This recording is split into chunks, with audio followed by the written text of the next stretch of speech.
शंभो शंकर सदाशिवा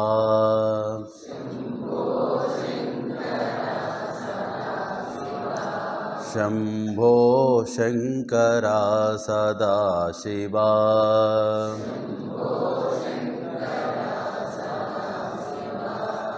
जगदीश्वरा मां पाहि प्रभो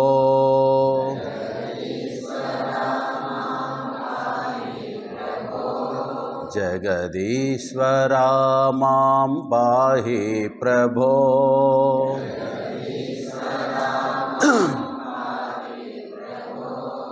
पाहि प्रभो मां पाहि विभो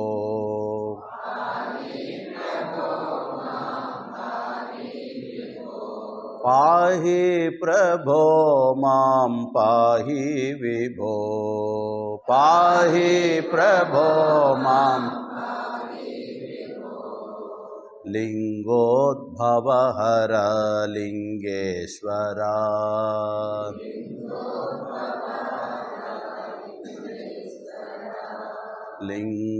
लिंगोद्भवहर लिंगेश्वरा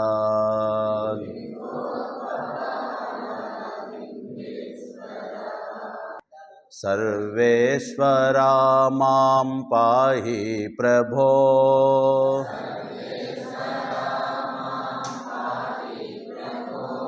सर्वेश्वरा मां पाहि प्रभो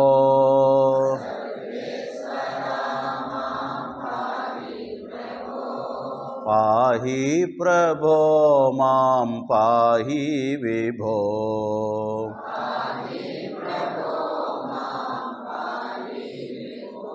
पाहि प्रभो मां पाहि विभो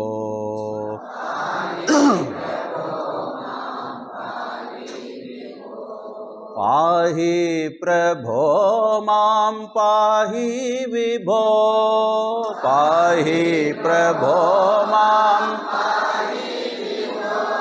पाहि प्रभो मां पाहि विभो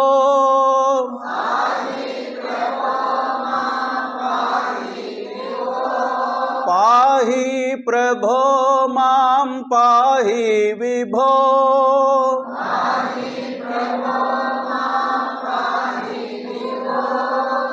पाहि प्रभो मां पाहि विभो पाहि प्रभो मां शंभो शंकर सदाशिवा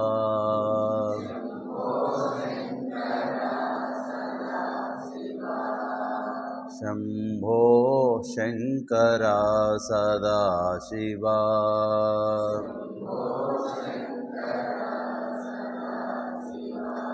शिव शिव शिव शिव शिवाय नमः ओम शिव शिव शिव शिव शिवाय नमः ओम हर हर हर हर हराय नमः ओम शिव शिव शिव शिव शिवाय नमः ओम शिवाय नमः ओम हराय नमः ओम हराय नमः ओम शिवाय नमः ओम हराय नमः ओम शिव शिव शिव शिव शिवाय नमः ओम हर हर हर हर हराय नमः ओम शिवाय नमः ओम हराय नमः ओम हराय नमः ओम शिवाय नमः ओम శివ శివ శివ శివ శివాయ నమో.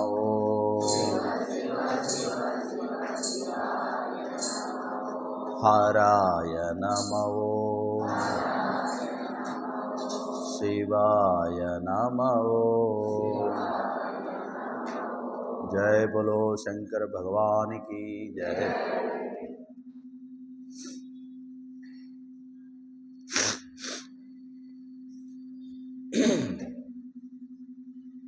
అద్దాలు తలుపులన్నీ తీసేస్తే రీసౌండ్ రాదు. ఆడు ఎదురు కూడా తీరా, ఎదురు పక్క కిటికీలు కూడా. హరి ఓం హరి ఓం. ఓ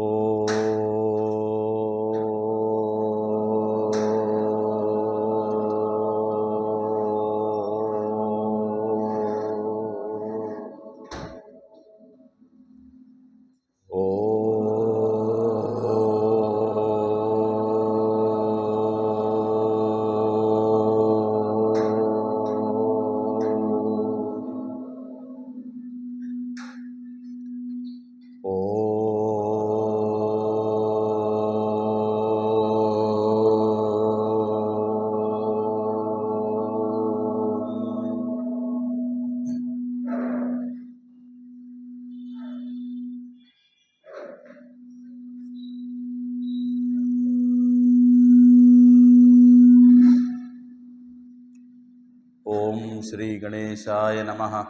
ఓం శ్రీ సరస్వత్యై నమః. ఓం శ్రీ గురుభ్యో నమః. ఓం సమస్తజన కళ్యాణే నిరతం కరుణామయం నమామి చిన్మయం దేవం సద్గురుం బ్రహ్మవిద్వరం. శారదా శారదాం భోజవదనా వదనాంబుజే సర్వదా సర్వదా అస్మాకం సన్నిధిః సన్నిధిం క్రియాత్. ఓం శృతిస్మృతిపురాణానాం ఆలయం కరుణాలయం నమామి భగవత్పాదశంకరం లోకశంకరం. సదాశివసమారంభాం శంకరాచార్యమధ్యమాం అస్మదాచార్యపర్యంతాం వందే గురుపరంపరాం. వందే గురుపరంపరాం. ఓం స్థాపకాయ చ ధర్మస్య సర్వధర్మస్వరూపిణే అవతారవరిష్ఠాయ రామకృష్ణాయ తే నమః.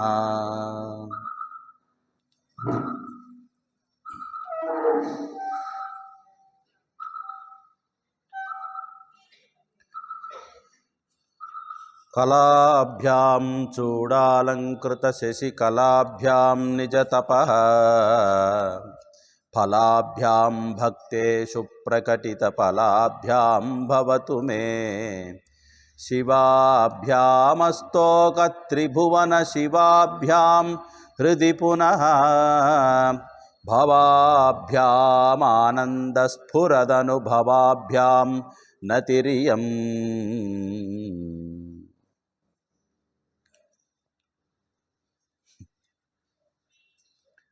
అది మాస్టరు ఒకటేలాగా ఉంచండి.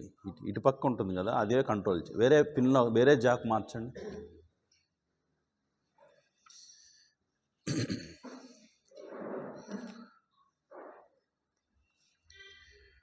వేదాలు ఉన్నది ఒకటే పరమాత్మ. ఆ పరమాత్మే సకల దేవతలకి ఆధారభూతమైనటువంటి వాడు. ఏకం సత్ విప్రాహ బహుధా వదంతి. ఒకే ఒక సత్యాన్ని గురించి అనేక మంది పండితులు మహాత్ములు అనేక రూపాలతో పోల్చి అనేక గుణాలతో పోల్చి ఆ పరమాత్మను అందుకోవడానికి అనేక విధాలుగా వివరిస్తారు అని మనకి వేదం చెప్తుంది. అయితే మన మనస్సు ఎలా ఉంటుంది అని అంటే, ఏదైనా ఒక మహోన్నతమైనది కావాలి అని అనుకుంటే ఆ మహోన్నతమైనది సాధించడానికి కూడా అంతఃస్థాయిలోనే కష్టపడాలి. అవునా కదా? ఒక చిన్న గుడి చేసుకోవాలంటే ఎంత కష్టపడాలి? 4 వెదురు బొంగులు 4 రాళ్ళు మట్టి తెచ్చేసుకొని అలికేసుకొని వేసుకుంటే సరిపోతుంది. అదే ఈ మందిరం కట్టాలి, దీనికి ఒక 20 లక్షలు ఖర్చు. ముందు స్థలం కొనాలి, స్థలానికి ప్లానింగ్ వేయాలి, ప్లానింగ్ అప్రూవల్ అవ్వాలి, ఆ ప్లానింగ్ ఇచ్చిన దానికి మన బడ్జెట్కి సరిపోవాలి, సరిపోకపోతే కాంప్రమైజ్ అవ్వాలి, తర్వాత మెటీరియల్ కొనాలి, మళ్ళీ వర్కర్స్ని తీసుకురావాలి, ఆ వర్కర్స్ కొన్నాళ్ళు బాగా చేస్తారు, తర్వాత మళ్ళీ చేయరు, ఆడుకుంటారు. కరెక్ట్గా ఇంకా రేపు వచ్చే నెల ఓపెనింగ్ అనే టైంకి ఇంకా 4 రోజుల్లో కంప్లీట్ అయిపోతుంది అంటాడు. ఎలక్ట్రిఫికేషన్, ప్లంబింగ్, టైల్స్, గీల్స్, పెయింటింగ్ అంటాడు. అందరూ ఎవరికి వాళ్ళు మాటలు ఇచ్చేస్తారు. కరెక్ట్గా 15 రోజులకు ముందు అంటాడు, ఏమండి మాకు వాళ్ళకి బాగాలేదండి, మేము రాలేకపోతున్నాం అంటాడు. అవునా? అప్పుడు టెన్షన్ ఎవరికి కట్టించే వాళ్ళకి టెన్షను. అప్పటి వరకు లేని బీపీలు వస్తాయి, అప్పటి వరకు లేని షుగర్లు వస్తాయి. అవునా? యాంగ్జైటీ పెరిగిపోతుంటుంది అన్నమాట. అవునా? అంత కష్టపడకపోతే ఇంత బిల్డింగు రాదు. అది కేవలం ఒక కట్టడం గురించే కాదండి. ఒక బిడ్డని కనాలంటే ఒక తల్లి 9 మాసాలు మోయాలి. ఎంత కష్టపడుతుంది తల్లి చూడండి. ఒక కుటుంబాన్ని పోషించాలంటే ఒక తండ్రి, ఒక తల్లి ఎంత కష్టపడతారో చూడండి. కాబట్టి ప్రతి దానికి కూడా we have to pay something. ఆ ఎక్స్టెంట్లో మనం కష్టపడాలి. కష్టపడకుండా ఎవ్వరికి ఏది ఫ్రీగా ఈ ప్రపంచంలో రాదు. అందుకనే మహాత్ములు ఒక మాట చెప్తారు, కష్టే ఫలి. ఎంత మేరకు నువ్వు కష్టపడతావో అంత మేరకు నీకు ఫలితం వస్తుంది. ఆధ్యాత్మిక మార్గానికి కూడా అన్వయం చేసుకుంటే శాశ్వతమైనటువంటి ఫలం నీకు కావాలి అనంటే అల్పమైనటువంటి వాటిని ఆశ్రయించటం మనం మానుకోవాలి. అది విష్ణు పురాణం చెప్పినా, శివపురాణం చెప్పినా, దేవి భాగవతం చెప్పినా, శ్రీమద్ భాగవతం చెప్పినా, లింగ పురాణం చెప్పినా, స్కంద పురాణం చెప్పినా, పెరియ పురాణం చెప్పినా, ఇంకా ఎన్ని రకాల బ్రహ్మాండ పురాణం, పద్మ పురాణం, బ్రహ్మ వైవర్త పురాణం, ఇన్ని రకాల పురాణాలలోనూ కూడా ఆ పురాణానికి సంబంధించిన అధిష్టాన దైవం, ముఖ్య దేవతగా ఎవరినైతే చెప్తారో ఆ దేవతే అన్ని నామరూపాలకు ఆధారం అని చెప్తారు. అదేమిటండి, విష్ణువే అన్నిటికీ ఆధారమనేమో విష్ణు పురాణంలో చెప్పారు, శివుడే అన్నిటికీ ఆధారమని శివపురాణంలో చెప్పారు. ఇదేమిటండి, క్వైట్ ఆపోజిట్. విష్ణు పురాణంలోనేమో శివుడు విష్ణువు యొక్క ఆజ్ఞ మేరకు నడుచుకుంటారు అన్నారు. అవునా? శివపురాణంలోనేమో శివుని యొక్క దర్శనం కోసం విష్ణువు కూడా కాచుకొని కూర్చుంటాడు అంటారు. మేమేమైనా ఖాళీ కూర్చున్నావా ఇలాంటి మాటలు వినటానికి అని మనకు అనిపిస్తుంది. దీనికి ఒక మహాత్ముడు ఒక ఎగ్జాంపుల్ చెప్తారు. ఏదైనా ఒక పెళ్ళికి మనం వెళ్ళినప్పుడు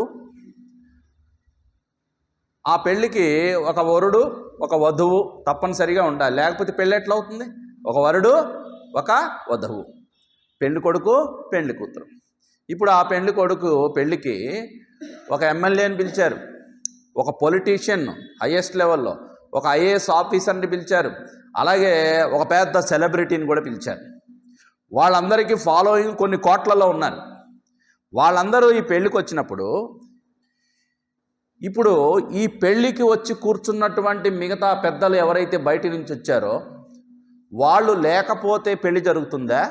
లేకపోతే వరుడు లేకపోతే పెళ్లి జరగదా? ఎవరు లేకపోతే పెళ్లి జరగదు. అప్పుడు ముఖ్యం ఎవరు? వరుడే ముఖ్యం. అవునా కదా? ఇంపార్టెన్స్ ఎవరికి ఇస్తారు? అప్పుడు వరుడికే ఇస్తాడు. వాళ్ళు ఎంత పెద్ద సెలబ్రిటీలు, రాజకీయవేత్తలు కావచ్చు కాక, ఇక్కడ ముఖ్యమైనటువంటిది ఎవరు అంటే వరుడు. వరుడుని ఆశ్రయించే మిగతా కార్యక్రమాలన్నీ జరుగుతాయి. లేదా వధువు. ఇదే పెళ్లి కొడుకు పెళ్ళి అయిపోయింది, ఇంకొకటి పెళ్ళికి వెళ్ళాడు. అక్కడికి వెళ్ళిన తర్వాత నాకు కాఫీ లేదు, నేను పెళ్లి కొడుకుని, నాకు అది చూడలేదు, మర్యాద చూడలేదు అనుకొని అంతకుముందు వారం రోజుల క్రితం పెళ్లి చేసుకున్న కొడుకు అన్నాడు అనుకోండి, పక్కకెళ్ళి కూర్చోవాయా అంటారు. అవునా కదా? ఇతను పెళ్లి కొడుకు అయిపోయాడు, పెళ్లి చేసేసుకున్నాడు, అయిపోయింది. ఇప్పుడు ఆ పెళ్ళికి వెళ్తే ముఖ్యమైన వాడెవడు? అక్కడున్న పెళ్లి కొడుకు. అలాగే పురాణాల్లో కూడా శ్రీ మహావిష్ణువుని గురించినప్పుడు చెప్పినప్పుడు దాని గురించే వివరిస్తారు. కాబట్టి శ్రీ మహావిష్ణువు పెళ్లి కొడుకు, మిగతా వాళ్ళందరూ పెళ్లికి వచ్చినటువంటి పెద్దలు.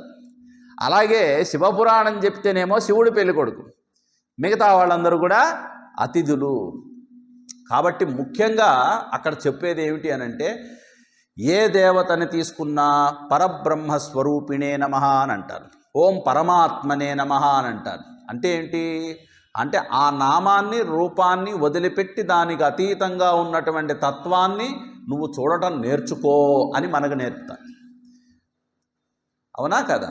కాబట్టి చిన్న చిన్న దేవతలు చాలామంది ఉన్నారు. ఈ మానవుడి యొక్క బుద్ధి ఎలాగుంటుంది అని అంటే చాలా సద్య ఫలితం, అంటే వెనువెంటనే నాకు కావాలి ఫలితం అనేటువంటి దృష్టితో ఉంటాడు. Instant result. ఏమండి ఈ జపం చేసుకోండి, ఈ పూజ చేసుకోండి, నిదానంగా అన్నీ సర్దుకుంటాయి అని ఎవరన్నా ఒక గురువు గారు చెప్పారనుకోండి, చేస్తున్నాడు, ఏం సర్దుకోవట్లేదు. ఎంతో జపం చేశాడు, ఎంతో పూజ చేశాడు, ఎంతో దానం చేశాడు, ఏం కష్టాలు కూడా తీరలేదు. అదే ఇంకొక ఆయన వచ్చాడు, ఇవన్నీ వేస్ట్ అండి, మా గురువుగారు అలా ముట్టుకుంటే మీ కష్టాలన్నీ పోతాయి అంటాడు. అనగానే పరిగెత్తుకుంటూ పోయి గురువుగారి కాళ్ళ మీద పడతాడన్నమాట. ఆయన ముట్టుకోగానే విచిత్రం ఏంటంటే ఇంతకుముందు చేసిన ఫలితం ఆయన దగ్గరికి వెళ్ళిన తర్వాత బయటపడింది. ఇప్పుడు ఆయన అనుకుంటాడు, అమ్మో ఈ గురువుగారి దగ్గరికి వెళ్ళంగానే నాకు అన్నీ కలిసి వచ్చినాయండి అనుకుంటాడు. చూడండి. కాబట్టి ఇలా చిన్న చిన్న ఫలితాలని మాత్రమే మనం ఆశ్రయించి చిన్న చిన్న దేవతల్ని ఆశ్రయిస్తాము అని శంకరాచార్యులు వారు అసలు పరమాత్ముడు పరబ్రహ్మ స్వరూపుడు అయినటువంటి భగవంతుణ్ణి మరిచిపోయి ఈ మానవుడు ఎంతకైనా దిగజారి చిన్న చిన్న దేవతల దగ్గరే అడుక్కుంటాడు కానీ అసలు అడగాల్సిన వాడిని అడగడు అని బాధపడుతూ ఆయన ఒక శ్లోకం చెప్తున్నారు. సహస్రం వర్తంతే, మీరేం చెప్పొద్దులే, చూడండి 4వది. సహస్రం వర్తంతే జగతి విబుధా క్షుద్రఫలదా నమన్యే స్వప్నే వా తదనుసరణం తత్కృతఫలం హరిబ్రహ్మాదీనామపి నికటభాజామసులభం చిరం యాచే శంభో తవ పదాంభోజ భజనం అంటున్నారు.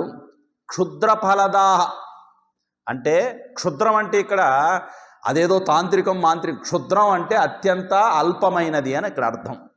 క్షుద్ర ఫలదాహ, ఫలదాహ అనకూడదండి, ఫ ప ప పవర్గం చెప్పండి, ప ఫ అంటాం కదా, ప ఫ బ మ, ప ఫ ప ఫ అన్నం, ఫలితం అనకూడదు, ఫలితం. క్షుద్ర ఫలదాహ. ఇంతే, నా ఉపన్యాసంలో అప్పుడప్పుడు ఇట్లా మధ్య మధ్యలో ఇలాంటి జాగ్రత్తలు ప్రొనౌన్సియేషన్వి చెప్తుంటా. కాబట్టి అల్పమైనటువంటి ఫలితాలు ఇచ్చేటువంటి వాళ్ళు సహస్రం వర్తంతే జగతి విబుధాహ అంటే చాలా అల్పమైనటువంటి తుచ్చమైన నీచమైన అత్యంత అల్పమైనటువంటి ఫలితాలను ఇచ్చేటువంటి దేవతలు ఒకళ్ళ ఇద్దరా, ఎంతమంది ఉన్నారు?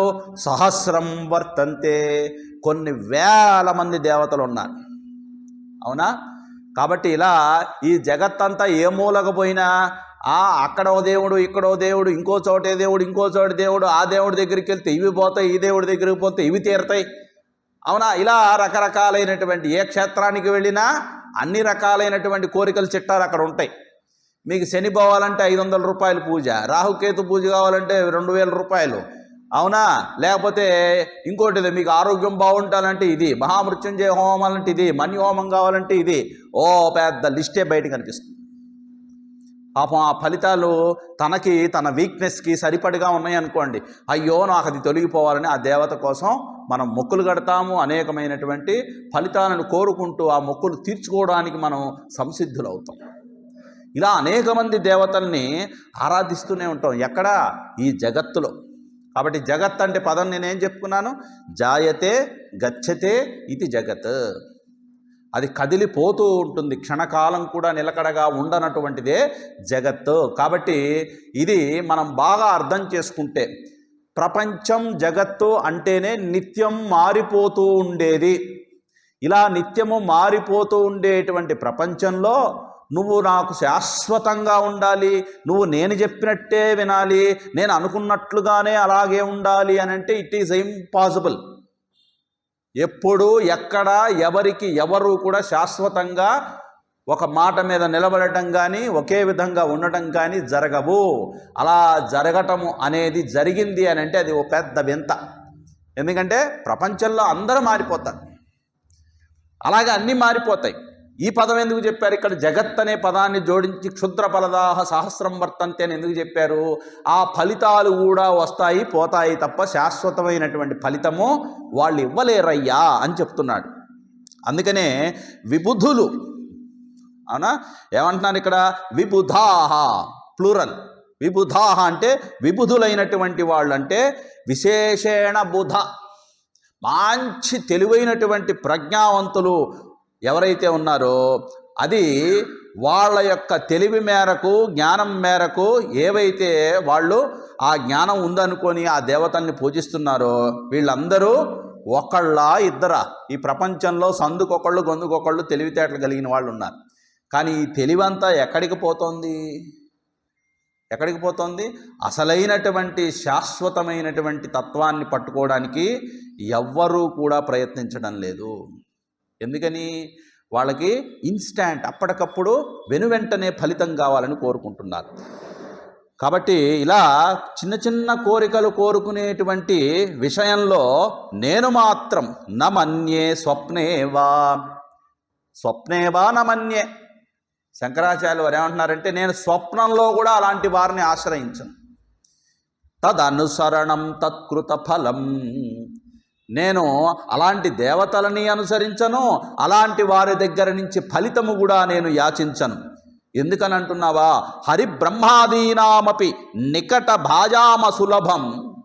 చివరికి హరి బ్రహ్మాదులు యావత్తు కూడా ఎవరి పాద పద్మములను దర్శనం చేసుకోవడం కూడా అత్యంత అరుదో, అత్యంత కష్టమో, అసులభం, సులభము కాదో, నేను కోరుకునేటువంటి ఫలితం ఏమిటో తెలుసా శంకరా?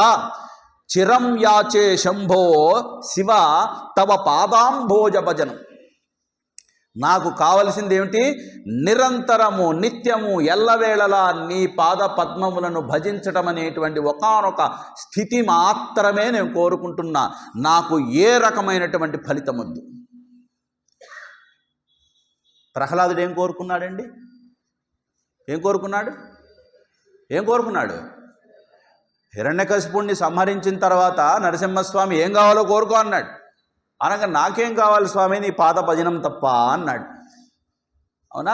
నారాయణ నారాయణ నామం చెప్పుకోవడంలో అలా నిమగ్నమైపోయినటువంటి ఆ మనస్సులో మత్త చిత్తుడై ఆనందాన్ని గ్రోలుతున్నటువంటి ఒక మహాభక్తుడికి అల్పమైనటువంటి, తుచ్చమైన, నీచమైన ప్రాపంచిక విషయాల పట్ల వచ్చేటువంటి ఆనందం తృణప్రాయం. వాడికి ఏమాత్రం ఎన్నడూ ఆశించడు అలాంటి వాడు. కాబట్టి అందుకనే భక్తులు అంత తొందరగా లొంగరు. చూడండి, పోతనామాచ్యుల వారు భాగవతం అంతా రచించిన తర్వాత ఆ దేశపు రాజు ఏమన్నాడు? నాకు సమర్పించు అన్నాడు. అది నాకు అంకితం చేయి అన్నాడు. మీరెవరండి అంకితం చేయడానికి అన్నాడు. ఈ దేశానికి రాజుని అన్నాడు. ఓహో, ఈ దేశానికి రాజే, మీరు రాజు ఎట్లా అయ్యారండి అంటే, ఈ దేశం మొత్తం నా అధీనంలో ఉంది కాబట్టి నేను రాజుని అన్నాడు. అప్పుడు ఆయన ఏమన్నాడంటే, అరే రే రే రే, నేను ఆల్రెడీ ఒక రాజుగారికి ఇచ్చేసానండి అన్నట్ట. నాకు మించిన రాజు ఎవరున్నాడో అన్నాడంట. రాజాది రాజు ఎవరు? రాజారాముడికి ఇచ్చేసానయ్యా అన్నట్ట. ఆ రాజు కన్నా నువ్వు ఎక్కువా?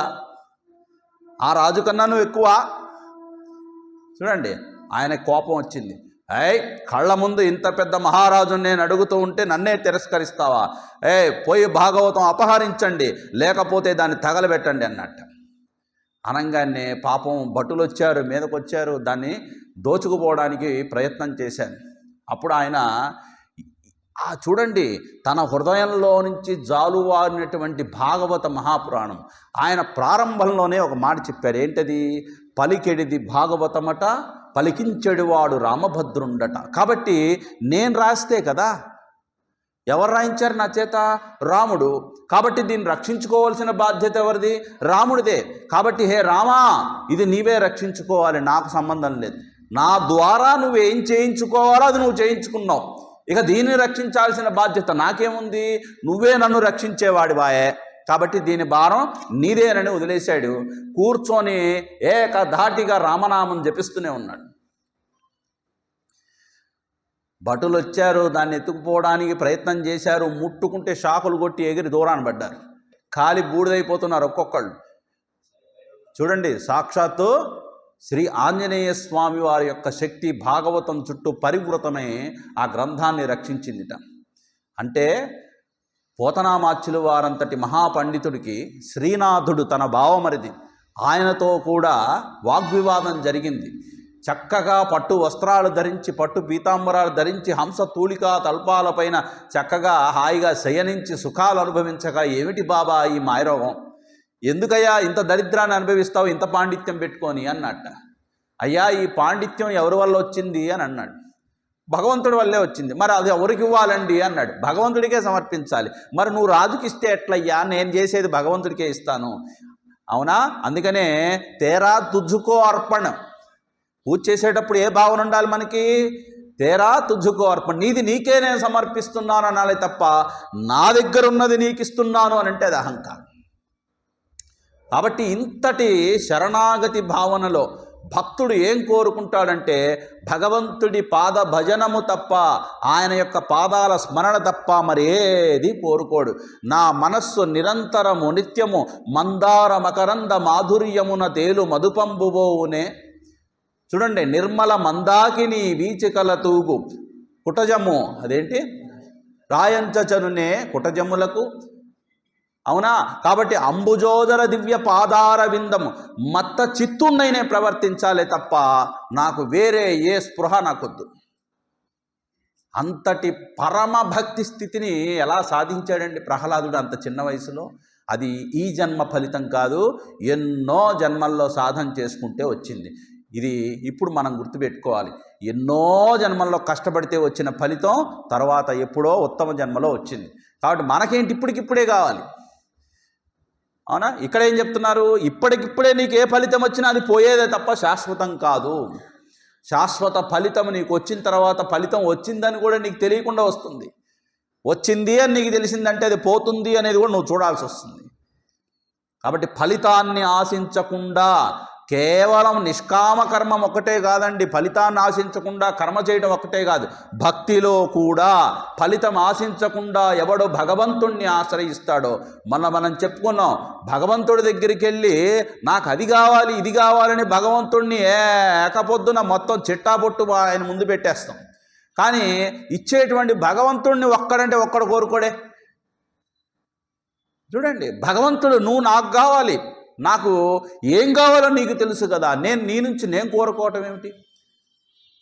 అవునా కదా? కాబట్టి తల్లిదండ్రుల్ని ఆశ్రయించినటువంటి పిల్లల యొక్క బాగోగులు తండ్రి ఎలా చూసుకుంటాడో, తల్లి ఎలా ఆలనా పాలన చూస్తుందో, ఒక భక్తుడు కూడా నా తల్లి, నా తండ్రి, నా దైవం సర్వము నా భగవంతుడే, ఆయనే అన్నీ చూసుకుంటాడు, నేనేమీ కోరుకోను. కుచేలులాగా ఏం కోరుకున్నాడండి? ఏమీ కోరుకోలేదు కాబట్టి అన్నీ ఇచ్చాడు. మీకు కృష్ణలీలల్లో ఒక చోట పండ్లు అమ్ముకునేటువంటి ఆమె వచ్చి ఇంటి ముందు పండ్లు అమ్ముతుంటే శ్రీకృష్ణుడి లీలలో భాగం. శ్రీకృష్ణుడి దగ్గరికి వచ్చి తీసుకో, పండు తీసుకో అంటాడు. అనగానే ఓ నేను తీసుకోను అంటాడు. పండ్లు ఇస్తానంటే తీసుకోవే అంటే లేదు నువ్వే నాకు ఇయ్యి అన్నాడు. అనగానే ఆమె 2 చేతులతో తీసిట్ట ఇస్తే ఆయన ఇలా పట్టుకున్నట్టు దోశలో ఇలా 2 చేతులు పడితే నిండా పడ్డాయి. అమ్మకు తీసుకెళ్ళి చూపించాడు యశోద. అమ్మో ఇన్ని పండ్లే ఎవరిచ్చారు కన్నా అని అంటే అమ్మ ఇచ్చింది అన్నట్ట. అనగానే ఏమోనమ్మా మీ బిడ్డ తీసుకోమంటే తీసుకోలేదు కానీ ఇస్తే మాత్రం తీసుకున్నాడు అందుట. ఎందుకురా తీసుకోమంటే తీసుకోలేదుట అని అడిగిందిట. అనగానే అమ్మ నేను తీసుకుంటే 2 నాకు చిక్కుతాయి, ఆమె ఇస్తే ఇన్నిస్తుంది కదా, నా చేతులేమో చిన్నవి ఆయన చేతులేమో పెద్దవి కదా, అందుకని నేను ఇలా పెట్టాను, ఆమె ఇన్నిచ్చింది అన్నట్ట. అలాగే ఇచ్చేవాడి చేతులు ఎప్పుడు పెద్దవి, భగవంతుడు ఎప్పుడు బృహత్. అందుకనే బృహత్ అంటే బ్రహ్మము. ఆయన ఎప్పుడు ఎక్కువ ఇవ్వడానికే మనకు ప్రయత్నం చేస్తుంటాడండి. వెన్నంటి రక్షించి మనల్ని కాపాడుతూ మనకి ఏం కావాలో సంపూర్ణంగా ఆయన అనుగ్రహం కురిపించడానికి ప్రయత్నం చేస్తుంటే మనం ఏం చేస్తామంటే చిన్న చిన్న కోరికలతో వాటికి అడ్డుకట్టలేసి చిన్నవి మాత్రమే మనం అనుభవిస్తున్నాం ఈ ప్రపంచంలో. కాబట్టి నాకైతే అలాంటి పరిస్థితి వద్దు ఓ పరమశివ, స్వప్నంలో కూడా నాకు అలాంటి ఫలితాలు వద్దు. నాకు ఒక్కటి ఆ జన్మాంతం నిత్య నిరంతరము నీ పాద భజనము తప్ప నాకు వేరొక ఆలోచన రాకుండా ఉండుగాక.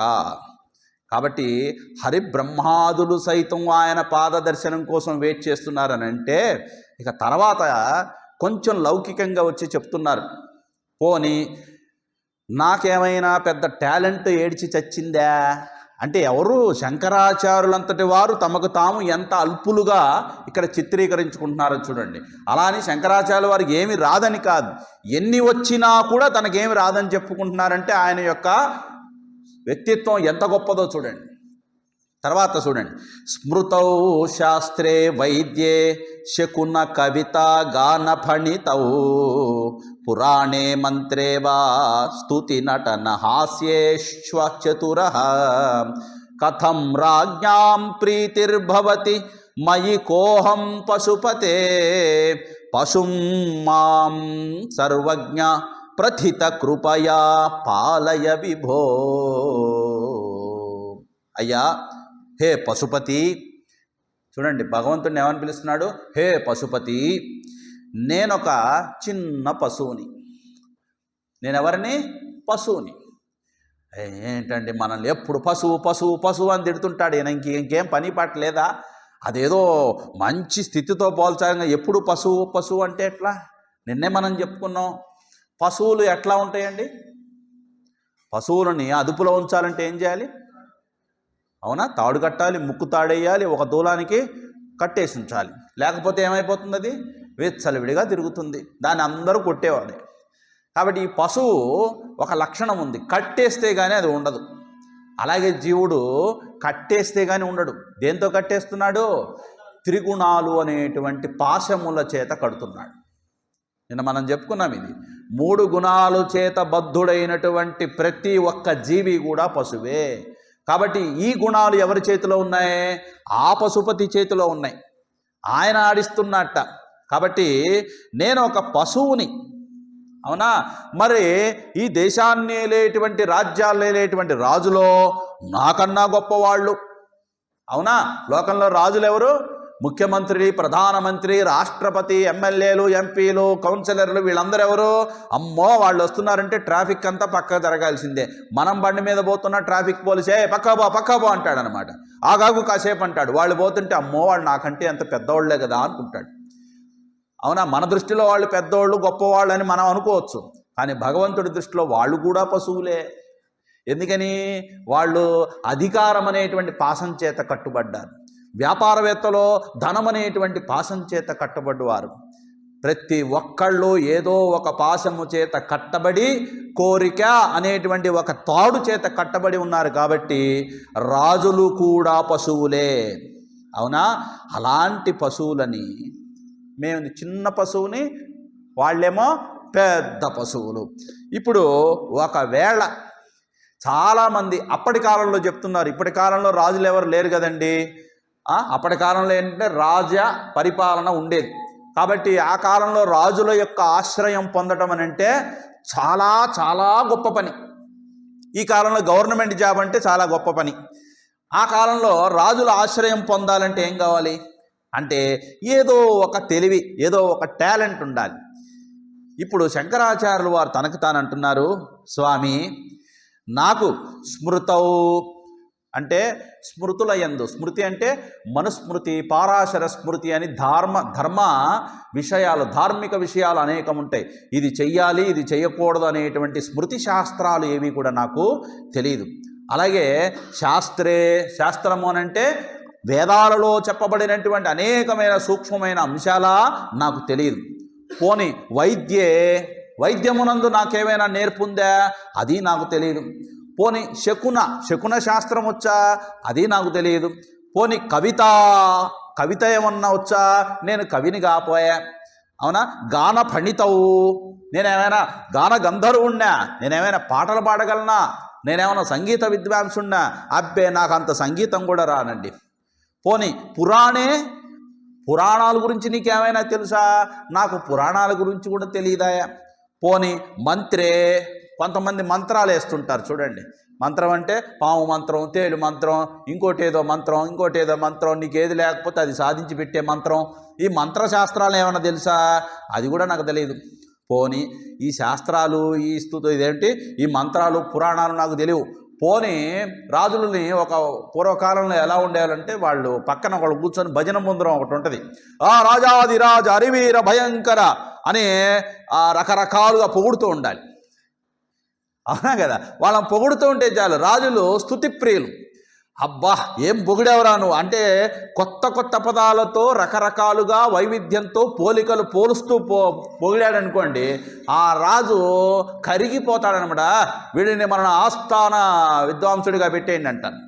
పోనీ అలా పొగడ్తలేమన్నా నాకు వచ్చా స్తుతి? అబ్బే నాకు నోరు పెగిలితే మాట రాదే. ఎవరు అనుకుంటున్నారు? శంకరాచార్యులు వారు. పోనీ నటన, నాకేమైనా నటించడం వచ్చా? అబ్బే నటన కూడా రాదు.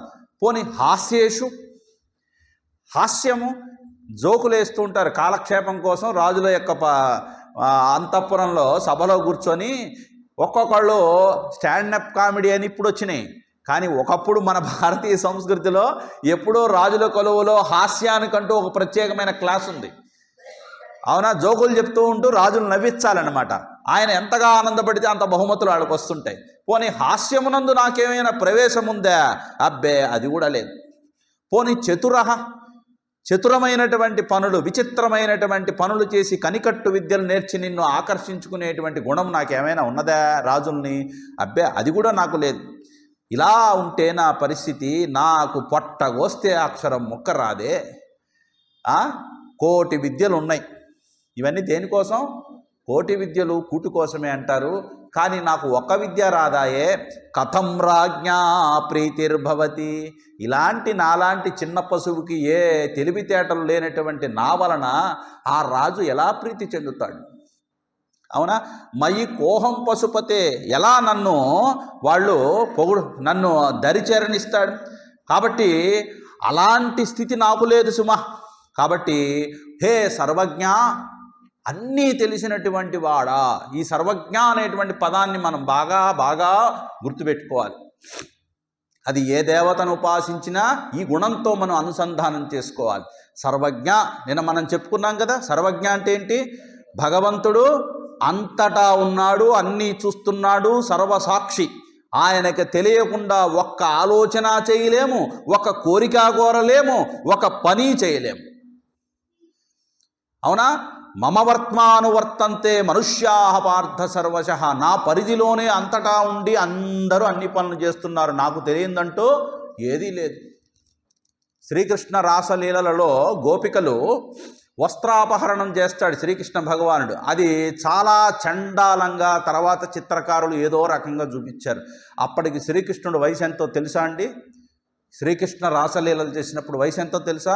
కేవలం 9 సంవత్సరాలు. 9 సంవత్సరాల వయసులో అత్యంత చండాలంగా, హేయంగా చిత్రపటాల్లో చూపించినట్టుగా ప్రవర్తిస్తాడు ఎవరన్నా, ఏ పిల్లవాడైనా. అందున ఇప్పుడు పిల్లలంటే పర్వాలేదు, 7-8 ఏళ్లలోనే వాళ్ళకన్నీ తెలుసు. వాళ్ళని గదిలిస్తే చాలు ఊ అంటావా పాట పాడేస్తాడు. అవునా? ఆ కాలంలో పాపం వాళ్ళకి ఏం తెలియదు. అమ్మ చేతి ముద్ద, అమ్మ ఒడి తప్ప ఇంకేమీ తెలియదండి వాళ్ళకి. అమ్మ నాన్న ఏం చెప్తే ఆ పని చేసుకొని సాయంత్రానికి అలా అమాయకంగా వచ్చి పడుకునేవాడు. కాకపోతే చుట్టుపక్కల ఉన్నటువంటి అక్కలు, పిన్నమ్మలు, అత్తలు, మేనమామలు వీళ్ళందరితో సరదాగా గడపటం వాళ్ళకు వచ్చు. అలాగే సరదాగా అందరితో శ్రీకృష్ణుడిలో ఉన్నటువంటి గొప్పతనం ఏమిటంటే ఆయన్ను చూసి ఇష్టపడని వాళ్ళు లేట. పశువు దగ్గర నుంచి పెద్ద పెద్ద మహారాజుల వరకు అలా స్తబ్దులైపోయి ఆ జగన్మోహనాకారమైన రూపాన్ని చూసి అలా మంత్రముగ్ధులైపోయి ఆయనకి ఆకర్షితులైపోయేవాడు. మరి అంతమంది బృందావనంలో ఆకర్షితులైపోతే వాళ్ళు స్త్రీలని పురుషులని భేదం లేదండి, కేవలం స్త్రీలు ఒక్కటే హైలైట్ చేస్తున్నారు. గోపికలు, గోప బాలురు అందరూ ఆకర్షితులయ్యారు. అలాంటి గోపికలకి మరి ఈయనెవరండి? కేవలం ఒక ఉపాధిని ఆశ్రయించి ఉన్నటువంటి ఒక సాధారణ మానవుడా? కాదు. ఆయన ఎవరు? సాక్షాత్తు పూర్ణావతారం అన్నారు. రామావతారం కూడా మానవ అవతారం తీసుకొని ధర్మానికి కట్టుబడి ఒక సాధారణ మానవుడు ఎలా తాను ధర్మాన్ని అనుసరిస్తూ మహోన్నతమైన స్థితిని చేరవచ్చో, పొందవచ్చో తాను ఆచరించి చూపించాడు. అసలు నిజంగా అనంత అద్వితీయ అఖండమైనటువంటి సర్వజ్ఞ సర్వశక్తిమంతుడు సర్వనియామకుడైన భగవంతుడే గనక నిజంగా ఒక రూపం కలిగి వస్తే ఎలా ఉంటుందో మీరు చూడాలనుకుంటున్నారా అని అంటే అది సాక్షాత్తు శ్రీకృష్ణుడే. కృష్ణుడు పరిపూర్ణ అవతారం అండి. ఎక్కడా తాను భగవంతుడిని కాదు అని ఎక్కడ ప్రకటించుకోలేదు. ఆయన ఎప్పుడూ ఆస్పృహలోనే ఉన్నాడు, భగవంతుడిగానే వ్యవహరించాడు. ఎలా? పుట్టిన తోడనే విషపు పాలిచ్చి చంపడానికి వచ్చినటువంటి పూతన అనేటువంటి ఒక భయంకర రాక్షసిని పొత్తిళ్ల బిడ్డ ఎలా చంపాడండి? ఒక్క గుటకలో పాలు విషపు పాలన్నీ లాగేసేట, మరొక గుటకలో పూతన యొక్క ప్రాణాలు లాగేసేట. మామూలు పిల్లవాడికి అది సాధ్యమా? యశోదమ్మ చూసి ఆశ్చర్యపోయింది. ఆమె ఆశ్చర్యపోతే మళ్ళా ఈ చిన్న పిల్లవాడు మామూలు వాడు కాదురా నాయనో, ఇతను సాక్షాత్తు పరబ్రహ్మే పరమాత్మే అని ఆమె ఎక్కడ గుర్తిస్తుందోనని మళ్ళా నవ్వేట అమ్మని చూసి. ఆమెమో మోహం పడిపోయింది. మాయ కప్పేశాడు వెంటనే. అమ్మ నా బిడ్డ అయ్యయ్యో ఎలాగైనా బయటపడ్డాడు, పదండ్రా నేను దిష్టి తీద్దామని చెప్పేసి ఓం కేశవాయ నమః ఓం నారాయణాయ నమః అని చెప్పి నామాలు చెప్పి మొత్తం దిష్టి తీసి ఎర్రనీళ్ళు పక్కన పారబోసి ఉయ్యాల్లో పడుకోబెట్టింది. మర్చిపోయింది అసలు ఏం జరిగిందో. అలా ఎప్పటికప్పుడు మాయ చేస్తూనే ఉన్నాడు కృష్ణుడు. ఎందుకంటే తన అవతార రహస్యం బయటపడకూడదు. ఆ అవతార ప్రయోజనం సిద్ధించేంత వరకు కూడా ఎక్కడా తాను బయటపడలేదండి. కానీ ఆయన భగవంతుడిగానే వ్యవహరించాడు. అది నిజమైనటువంటి భగవతత్వం. అలాంటి ఆ భగవంతుడు కేవలం గోపికలతో ఏదో రాసలీల ఆడటానికి ప్రవర్తించాడు అనేటువంటి అపఖ్యాతి రావాలిగా. అంత పరిశుద్ధంగా ఉండి అంత పరమాత్మతత్వాన్ని తన యొక్క స్వరూపాన్ని వెల్లడించి గోపికా గీతలో వాళ్ళు స్వయంగా శ్రీకృష్ణుడిని పరమాత్మగా స్తుతి చేసి గానము చేసి మనకి భాగవత మహాపురాణంలో ఉన్నా కూడా జనాలు మరి అవేమీ చదవరు. కేవలం బయట ఉన్నటువంటి వివరణలు, అక్కడ ఉన్నటువంటి దాన్ని ఏమంటారు, దాన్ని కొంచెం అలంకారాలు, దాన్ని ఏమంటారంటే కొంచెం ఎక్కువ అతిశయోక్తిగా చెప్తుంటారు. ఇలాంటి వివరణలు వినేసి బొమ్మలు గీసేసి ఇలా చండాలంగా చిత్రీకరించారు. కానీ అక్కడ అడిగింది ఏమిటి? అయ్యా నీవు సర్వజ్ఞుడివి, సర్వాంతర్యామివి, అలాంటి వాడివి, మాకు ఇలాంటి పరీక్ష పెడితే ఎట్లా స్వామి అని అనగా నేనేం చేయాలి, నాకేం తెలుసు, మీరైనా కాత్యాయని వ్రతం చేస్తున్నారు అవునా, మంచి భర్త రావాలని.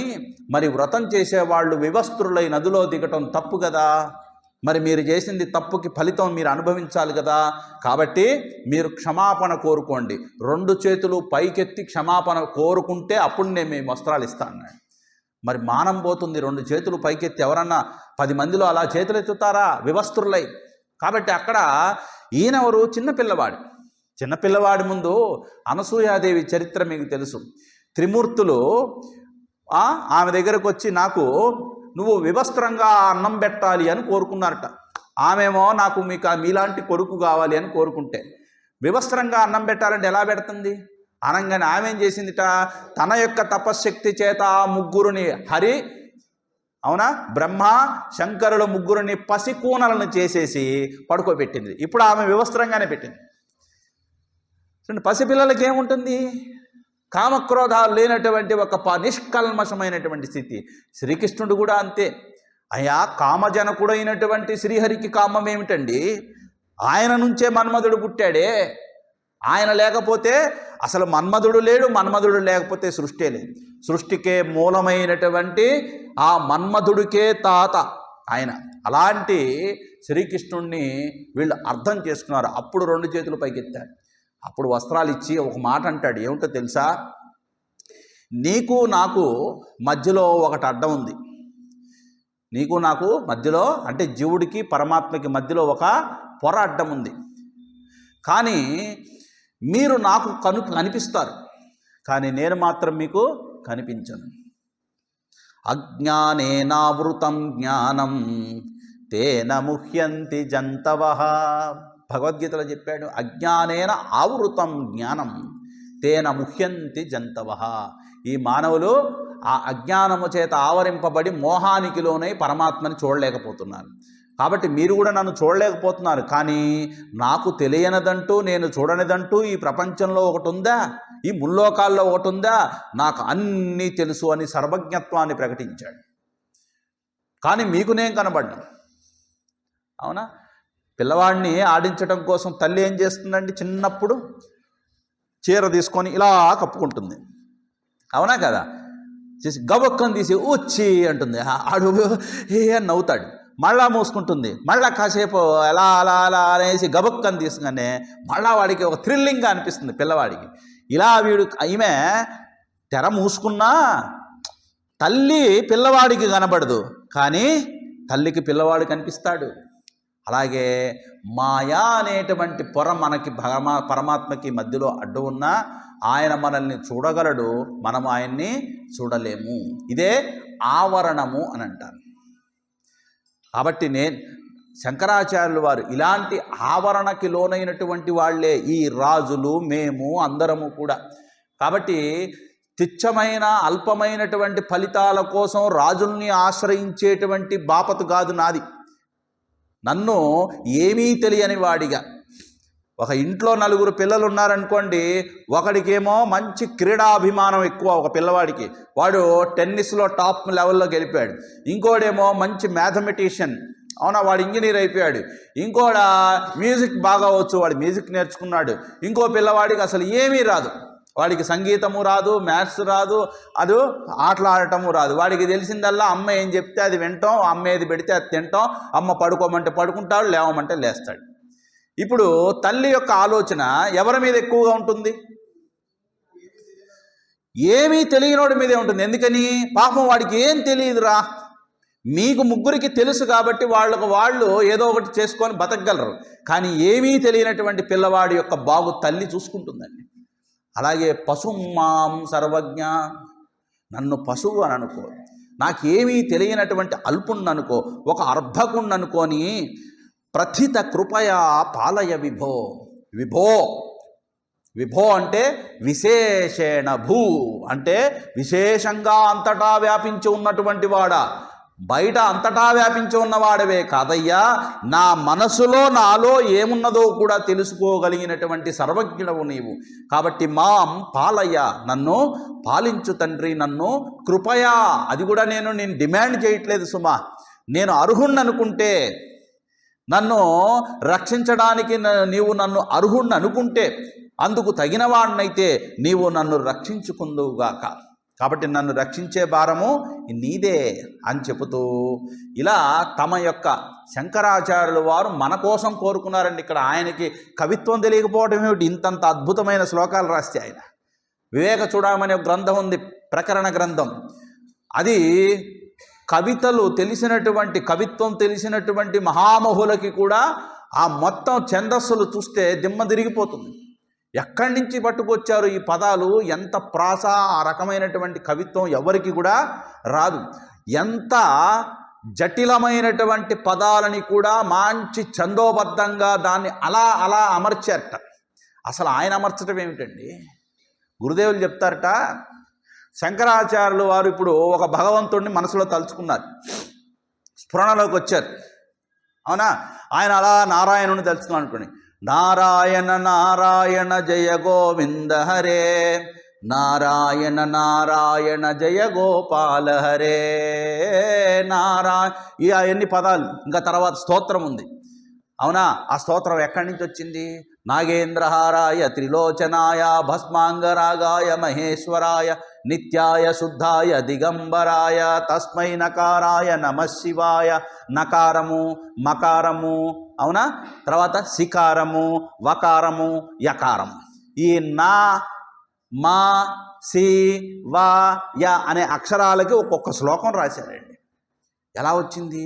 ఆయన అనుకున్నారట, ఈ పరమశివుడిని నేను స్తుతించాలి అని సంకల్పించగానేట ఆ వాగీశ్వరి ఎవరు? సాక్షాత్తు సరస్వతీదేవి వచ్చి ఆయన నాలుక మీద నృత్యం చేస్తుంటే ఆ పదాలు అలా అలా అలా వచ్చాయట బయటికి. ఆ ఛందస్సులన్నీ వచ్చి 2 చేతులు జోడించి, స్వామి నన్ను వాడుకోరాదు అని అడుగుతాయిట. నన్ను వాడుకోండి, నన్ను వాడుకోండి అంటుంటాయిట.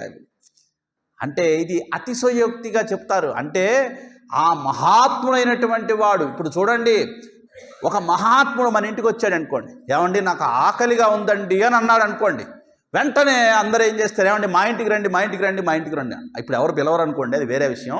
మా ఇంటికి రండి, మా ఇంటికి రండి అంటారు. అబ్బా దాహం వేస్తుంది అనకంటే మా నీళ్ళు తాగండి అని ఇచ్చేస్తాడు.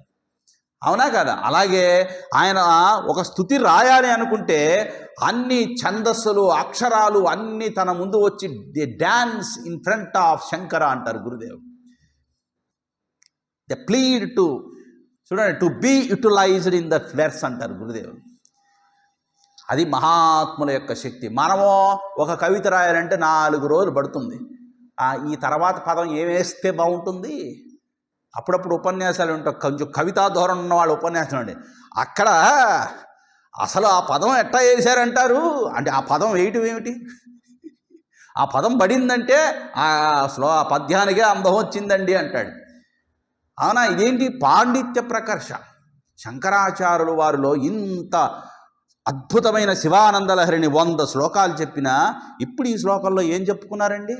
నాకు కవిత్వం రాదు, స్మృతి రాదు, పురాణం రాదు, శాస్త్రం తెలియదు, శకునం తెలియదు, కవిత్వం తెలియదు, నటన తెలియదు, సంగీతము సాహిత్యము ఇవేమీ నాకు తెలియదు. ఇలాంటి తెలియనైనటువంటి అగ్నుణ్ణి, పశువుని నన్ను నీవు తప్ప ఇంకెవరు రక్షిస్తారు పరమశివ? ఎందుకంటే నువ్వు పశుపతివి కదా. అవునా? కాబట్టి నన్ను పశువుగా, ఒక చిన్న పశువుగా భావించి ఏమీ తెలియనటువంటి వాడిగా నన్ను నువ్వు దృష్టిలో పెట్టుకొని నన్ను సదా రక్షించుదవుగాక అని కోరుకుంటాడు. ఇంకా ఆ తర్వాత ఒక్కొక్క చురక ఇస్తున్నట్టుగా ఉంటుంది, ఇంకో పక్క స్తుతి చేస్తున్నట్టుగాను ఉంటుంది. చాలామంది మేమే తెలివిగలవాళ్ళం అనుకుంటారు, లేకపోతే మేమే భక్తులము అనుకుంటారు, లేదా మేము ఏ సాధన చేస్తున్నామో ఇదే అసలైన సాధన అనుకుంటూ మనం బతికేస్తుంటాం. అసలు సాధన అంటే ఏమిటి అనేది 10 మంది సాధకుల్ని చూస్తూ వారి పోకడని, వారి ఆలోచనని, వాళ్ళ యొక్క ఆచార వ్యవహారాల్ని గమనిస్తే వాళ్ళు ఏ స్థాయిలో ఉన్నారు, నేనే స్థాయిలో ఉన్నాను అనేటువంటి ఒక పోలిక, ఒక గీటురాయి మనకు తెలుస్తుంది. బంగారము స్వచ్ఛమైందా లేదా ఎలా తెలుస్తుందండి? ఒక గీటురాయి మీద గీస్తే కానీ మేలిం బంగారమో కాదో తెలియదు. అలాగే నేను ఎవరితో కలవకుండా నేను సాధకుండండి, నేను చాలా గొప్పవాడినండి అని అనుకున్నావా? పప్పులో కాలేసినట్టే.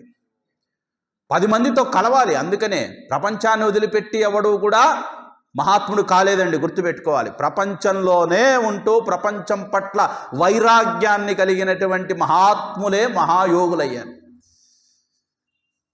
భూమిని విడిచి కత్తి సాము చేయలేము. అందుకనే నేను శమము, దమము, ఉపరమము, తితిక్ష, శ్రద్ధ, సమాధానం, వివేక, వైరాగ్య, ముముక్షుత్వాలు కలిగినటువంటి సాధన చతుష్టయ సంపత్తి కలిగిన మహాజ్ఞానినండి అన్నాడు. ఆహా, అంటే మీకు శమము ఉంది. శమము అంటే మనోనిగ్రహం, దమము అంటే ఇంద్రియ నిగ్రహం, ఉపరమము అని అంటే ద్వంద్వాలని సహించటం, ఉపరమం అంటే స్వధర్మానుష్ఠానం, తితిక్ష అంటే ద్వంద్వాలని సహించటం. ద్వంద్వం అంటే శీతోష్ణాలని, సుఖదుఖాలని, లాభాలాభాలని మనసుతో సమానంగా స్వీకరించటం. అంటే అది వచ్చినప్పుడు పొంగటం, ఇది వచ్చినప్పుడు కొంగటం లేకుండా ఎప్పుడు ఈక్విపాయిస్ మైండ్ అంటారు గురుదేవ్. తర్వాత శ్రద్ధ. శ్రద్ధ అంటే ఏమిటి? శాస్త్రమునందు, గురువాక్యమునందు అచంచలమైనటువంటి విశ్వాసం కలిగి ఉండటం. సమాధానం. సమాధానం అంటే ఏమిటి? చిత్తమును ఎప్పుడూ ధర్మమునందే నిలుపుతూ శాస్త్రము సూచించినటువంటి మార్గములో గురువు ఎదురుగా ఉన్నా, గురువు ఎదురుగా లేకపోయినా ఒకే విధంగా ప్రవర్తిస్తూ సాధనని పక్కదోవలకు పోకుండా తనని తాను సమాధానపరుచుకుంటూ ముందుకు పోవడం. నతు చిత్తస్యలాలనం అన్నాడు. సమాధానం అంటే నతు చిత్తస్యలాలనం. మనసుని మనకు నచ్చినట్టు సాధన చేసి అదే సాధన అనుకోవద్దు అంటున్నాడు. శాస్త్రం ఏం చెప్పిందో, గురువు ఏం చెప్పాడో. గురువు దూకమన్నాడా? దూకాల్సిందే. ఎందుకు దూకమన్నా? నేను దూకనండో అన్నావు అనుకోండి, నువ్వెందుకు? అప్పుడు ఆయన గురువు కాదు, నువ్వు శిష్యుడివి కాదు. దూకమన్నాడు, ఒకవేళ అది ప్రమాదం అయితే ఆయనే రక్షిస్తాడుగా. అవునా కదా? అలా అని దూకమని ఎవరు చెప్పరులేండి ఇక్కడ. అవునా? ఎంత శ్రద్ధ ఉండాలో, ఎంత సమర్పణ భావన ఉండాలో ఈ గుణాలు చెప్తున్నాయి. ఈ గుణాలు ప్రపంచంలో కలవకుండా ఏకాంతంగా ఒంటరిగా ఒక గుహలోనో, లేకపోతే ఒక అడవిలోనో, లేదా ఒక ఇంట్లో తలుపులు వేసుకొని కూర్చొని నేను పరమసాధకుణ్ణి అని అనుకున్నాం అనుకోండి, ఒకవేళ పొరపాటున బయటికి వెళ్ళాల్సి వచ్చింది, సపోజ్ నేనే చెప్తున్నా, అప్పుడప్పుడు మా కర్మ కొద్దీ బస్సులు ఎక్కాల్సి వస్తుంది. ఏంటి బస్సులా అంటే బస్సులు కాకుండా ఫ్లైట్లో పోతారేమిటి మీరు అని అనుకోవద్దు మీరు. ఒకప్పుడు టికెట్లు దొరకనప్పుడు, ట్రైన్ టికెట్ దొరకకపోతే బస్సులో పోవాలి. అవి ప్రైవేట్ బస్సులు అయితే కొంచెం కంఫర్ట్గా వెళ్ళొచ్చు. మళ్ళీ ఉపన్యాసం ఉన్నప్పుడు ఒళ్ళు బడలిక ఉంటే అక్కడికి పోయి కూర్చొని ప్యా మ్యామ్మే అనకుండా చక్కగా ప్రశాంతంగా వెళితే ఒక గంట ముందు కూర్చొని మళ్ళీ ఒక మెడిటేషనో ఒక అధ్యయనమో చేసుకొని కూర్చొని ఆ ధర్మానికి, అంటే ఆ శాస్త్ర ధర్మాన్ని నిర్వర్తించిన వాళ్ళం అవుతామని కొంచెం రిజర్వ్డ్ అవునా స్లీపర్ బస్సో సెమీ స్లీపరో వెళ్తాం. అవి వెళ్ళేటప్పుడు బస్సులోకి వెళ్ళంగానే ఎన్నో నెంబర్ అండి మీది? L9 అండి. L9 అదిగోండి సార్ మీ సీట్, పడుకోండి సార్ అంటాడు. బ్యాగ్ తీసుకెళ్ళి కింద పెడతాడు, పడుకోబెడతాడు. పెట్టగానే ఇలా పడుకుంటాం. ఇక పడుకోగానే ఎదురుగా టీవీ ఒకటి పెడతాడు. ఆ టీవీ డామ్ డామ్ డీమ్ డీమ్ డుష్ డుష్ ఏవో పాటలు వస్తుంటాయి. నేను వెళ్ళి ముందుకెళ్ళి, ఏమయ్యా ఏమన్నా బుద్ధి ఉందా లేదా, నేను కదా లోపల పడుకుంది, నువ్వేమో ఆ పాటలు పెడతావా అని అంటే అప్పుడు వాడు ఏమంటాడు, ఏమండి అసలు మీకు బుద్ధి ఉందా, ఈ బస్సులో పెట్టేవే అవి, మీరు ఎందుకు వచ్చారు, మీరు దిగండి. అవునా, 40 మందిలో మీకోసం మేము పాటలు ఎలా ఆపుతామండి, అవి అట్లానే ఉంటాయండి, మీరు పడుకుంటే పడుకోండి లేకపోతే లేదు, లేదా కళ్ళకి గుడ్డలు కట్టుకోండి, చెవులో దూదులు ముక్కుకోండి, అంతేగాని మేము అది ఆపేదే లేదండి, ఇది మా ప్రోటోకాల్ అండి అంటాడు. అవునా, ఇప్పుడు ఆ పాటలు, ఆ ఫైట్లు, అరుపులు, కేకలు, రకరకాలైనటువంటి విన్యాసాలు, ఇవన్నీ అప్పుడు ఎలా సాధన ఎలా జరుగుతుంది మనకి, మనసును ఎలా నిగ్రహించుకోవటం, ఎంతైనా మనుషులమే కదా మనం కూడా, అవునా కదా.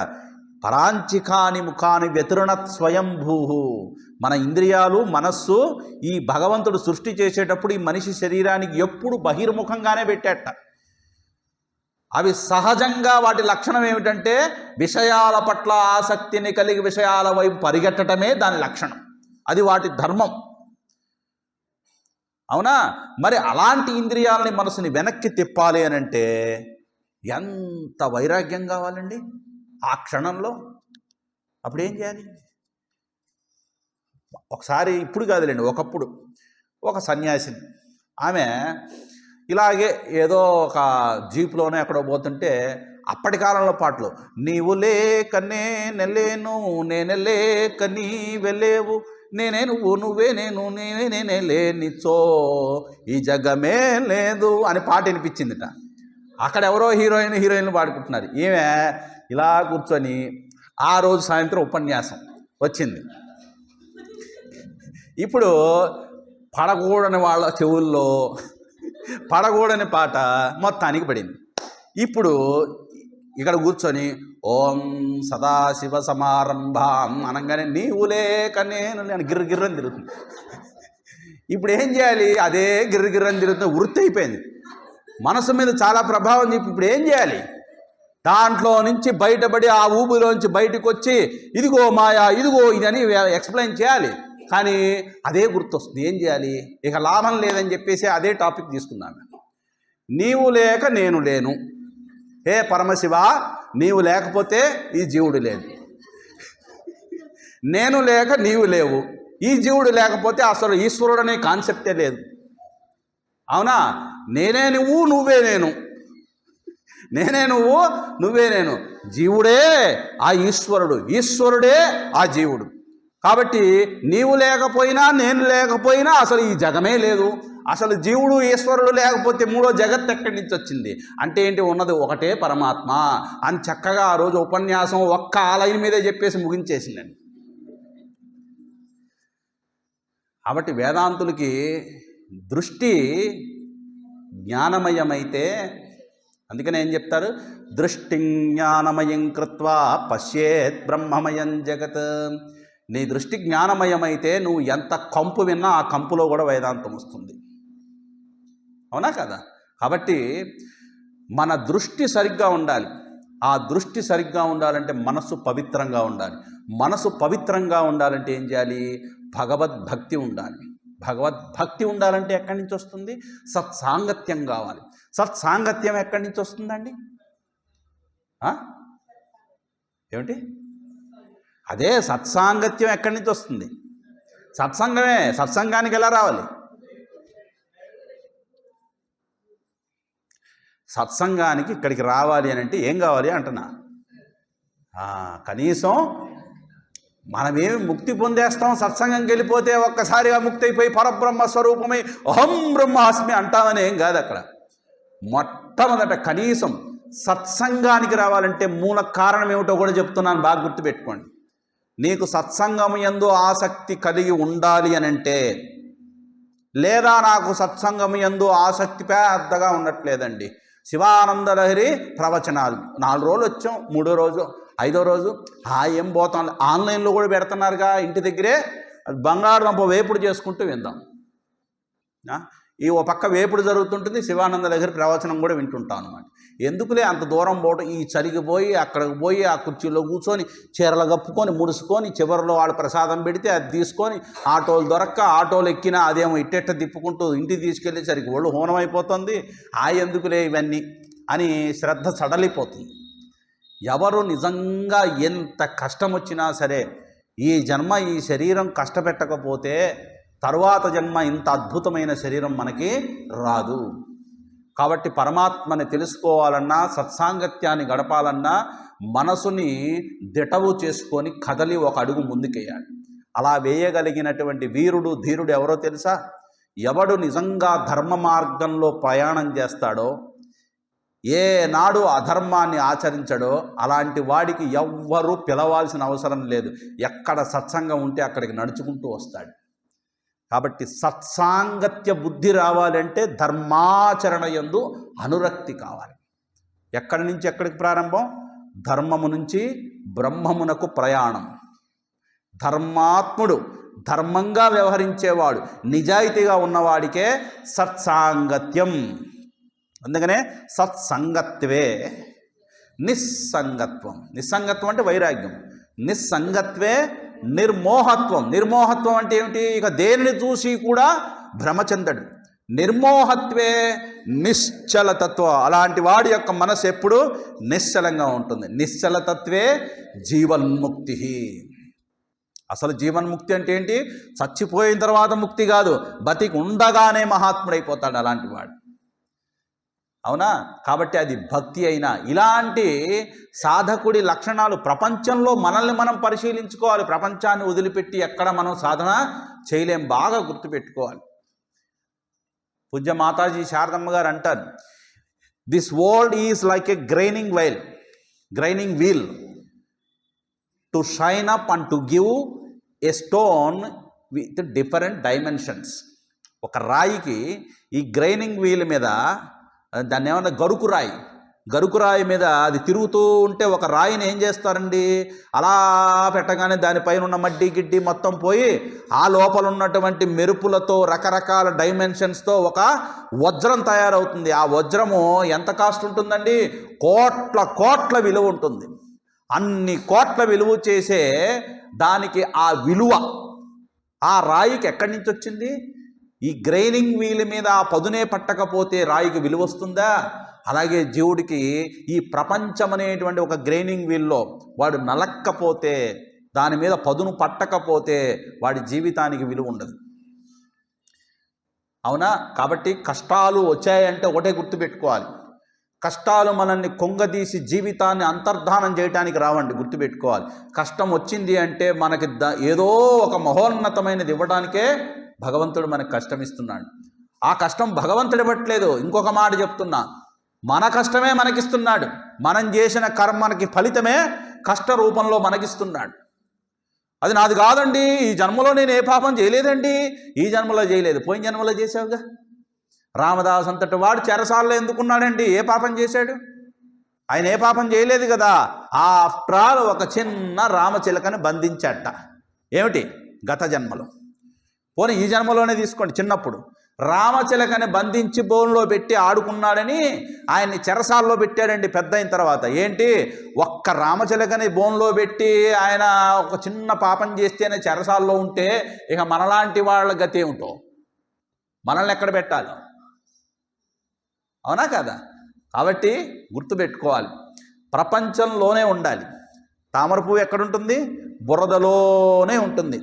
కానీ అది ఎదిగి వికసించిన తరువాత బురద కింద ఉన్న పైన కించిత్తు కూడా పంకిలం ఉండదు.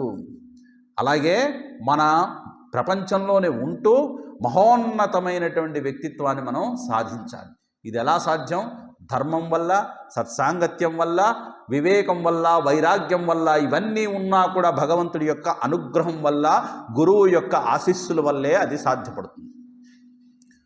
వివేకానందుడు ఎక్కడి నుంచి వచ్చాడు? శ్రీరామకృష్ణుల వారి యొక్క సరస్సు అనేటువంటి మానస సరోవరం నుంచి పుట్టినటువంటి కమలం. స్వామి చిన్మయానందుల వారి తపోవనం అనేటువంటి ఒక సరస్సులోంచి ఉద్భవించినటువంటి కమలం. వీళ్ళందరూ మహాత్ములే. ఎక్కడి నుంచి వచ్చారు? ఆ మహాత్ములు చేసిన బోధని దృష్టిలో పెట్టుకొని ఇదే ప్రపంచంలోనే మహాత్ములు ఎదిగారు. మనము అదే ప్రపంచంలో ఉన్నాం, కానీ వాళ్ళు మహాత్ములు అయ్యారు, మనమేమో మామూలుగానే ఉన్నాం. మరి వాళ్ళకు ఉన్నదేంటి, మనకు లేనిదేమిటి అనేది మనం ఆలోచించుకోవాలి. ఇక తర్వాత ఇంకొక విషయం చెప్తున్నాడు. మనిషికి శాస్త్రజ్ఞానం గనక బాగా వంటబడితే ఆ శాస్త్రజ్ఞానం ఎటు తీసుకువెళ్ళాలి అంటే అంతర్ముఖుణ్ణి చేసి పరబ్రహ్మతత్వాన్ని ధ్యానించేటువంటి ఒక స్థితిని కలగజేయాలి.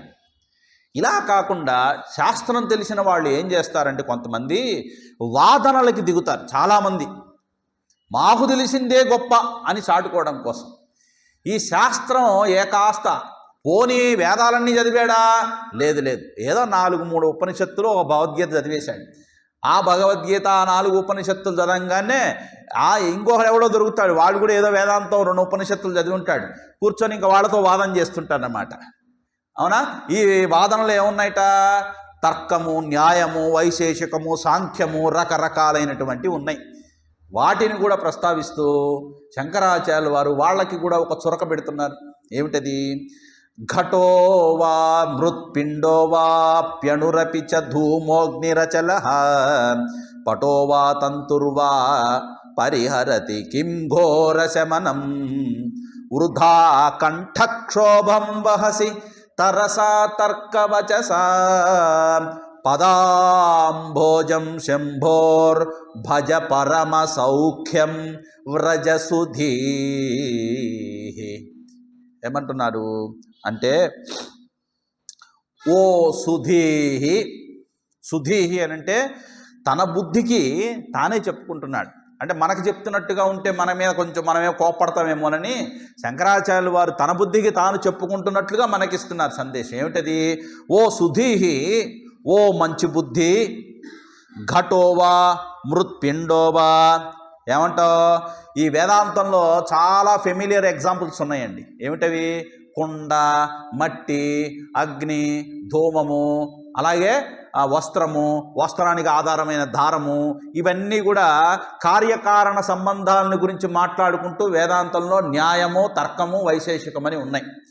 ఇవన్నీ జటిలమైనటువంటి వాటిని అనేక రకాలుగా తర్కించి నిగ్గు తేల్చి ఒక విషయాన్ని బయటికి తీయటం.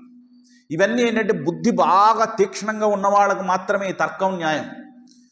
ఇలాంటి తర్కవాదనలో పడిపోయి చాలామంది ఏం చేస్తుంటారు? పనికి మాలినటువంటి తర్కంలో కూరుకుపోతారు చాలామంది. ఏమిటది? ఒక మట్టి కుండ ఉన్నది అని అంటే వాళ్ళు ఏం చెప్తారు? ఒక మట్టి కుండ ఉన్నది అని అంటే ఇప్పుడు ఆ కుండలో నుంచి మట్టి తీసేయండి, కుండ ఉందా? అది పరమాత్మ అంటాడు. అవునా? అలాగే మీకు పొగ కనిపిస్తుంది అని అంటే, పొగ ఉన్నది అని అంటే తప్పకుండా నిప్పు ఉండాలి. ఇది అనుమాన ప్రమాణం. ఇంతకుముందుదేమో ఆధార ఆధేయం, మట్టి మీదనే కుండ ఆపాదించబడింది. ఒకే సత్తు మీద ఈ నామరూపాలు ఆపాదించబడ్డాయని తర్కశాస్త్రం. పొగ కనిపిస్తుంది అని అంటే తప్పకుండా ఒక నిప్పు ఉండాలి. ఇది అనుమాన ప్రమాణం. అవునా కదా? కాబట్టి కార్య కారణ సంబంధం. కార్యము పొగ, కారణమేమో నిప్పు. అలాగే ఇంకా ఏం చెప్తున్నారు? తంతుర్వా. అవునా? పటలం, తంతుర్వా అంటే ఇక్కడ ఏమిటి? ఇక్కడ ఒక వస్త్రము తీసుకుంటే వస్త్రంలో అంతటా అల్లికలు చేసి లోపల ఉన్నటువంటిది ఏంటి? దారం. దారాలన్నీ నా దారం అని ఇక్కడ ఉన్న వాళ్ళందరూ ఒక్కొక్క దారం బీక్కున్నారనుకోండి ఒక వస్త్రంలో నుంచి, వస్త్రం ఉంటుందా? అవునా కదా? కాబట్టి వస్త్రానికి ఆధారం ఏమిటి? దారం. అవునా? అలాగే ఇక ఇన్ని రకాలైనటువంటి తర్కాలు, ఒకటా రెండా, ఇంకా ఏమిటి మర్కట న్యాయమని, లేకపోతే మర్కట కిషోర న్యాయమని, మార్జాల కిషోర న్యాయమని, రకరకాలైనటువంటి వాదనలు. హే స్వామి, ఈ తర్కంలో పడితే అసలు మేము తర్కంలో పడ్డామనే విషయం కూడా మాకు తెలియకుండా కాలం గడిచిపోతుంది. శంకరాచార్యులు వారు తనను తాను చెప్పుకుంటున్నారు. ఏమిటది? ఈ తర్కం ఎంత ఘోరమైనదంటేనంటే ఆ తర్కం చేసేవాడి యొక్క అహంకారం ఎంత పేట్రేగిపోతుందో వాడికే తెలియదు. ఆ తర్కం వేడి పుట్టిస్తుంది. వాడు చెప్పేటువంటి విషయం ఎదుటి వాడు యాక్సెప్ట్ చేయలేదనుకోండి, ఇక వాడు చూడండి ఫైర్ అయిపోతాడనమాట. ఎలా? టీవీలో డిబేట్లు చూస్తుంటారు కదా, అవునా? డిబేట్ చూస్తుంటారా లేదా? రెండు పార్టీల మధ్య పడింది.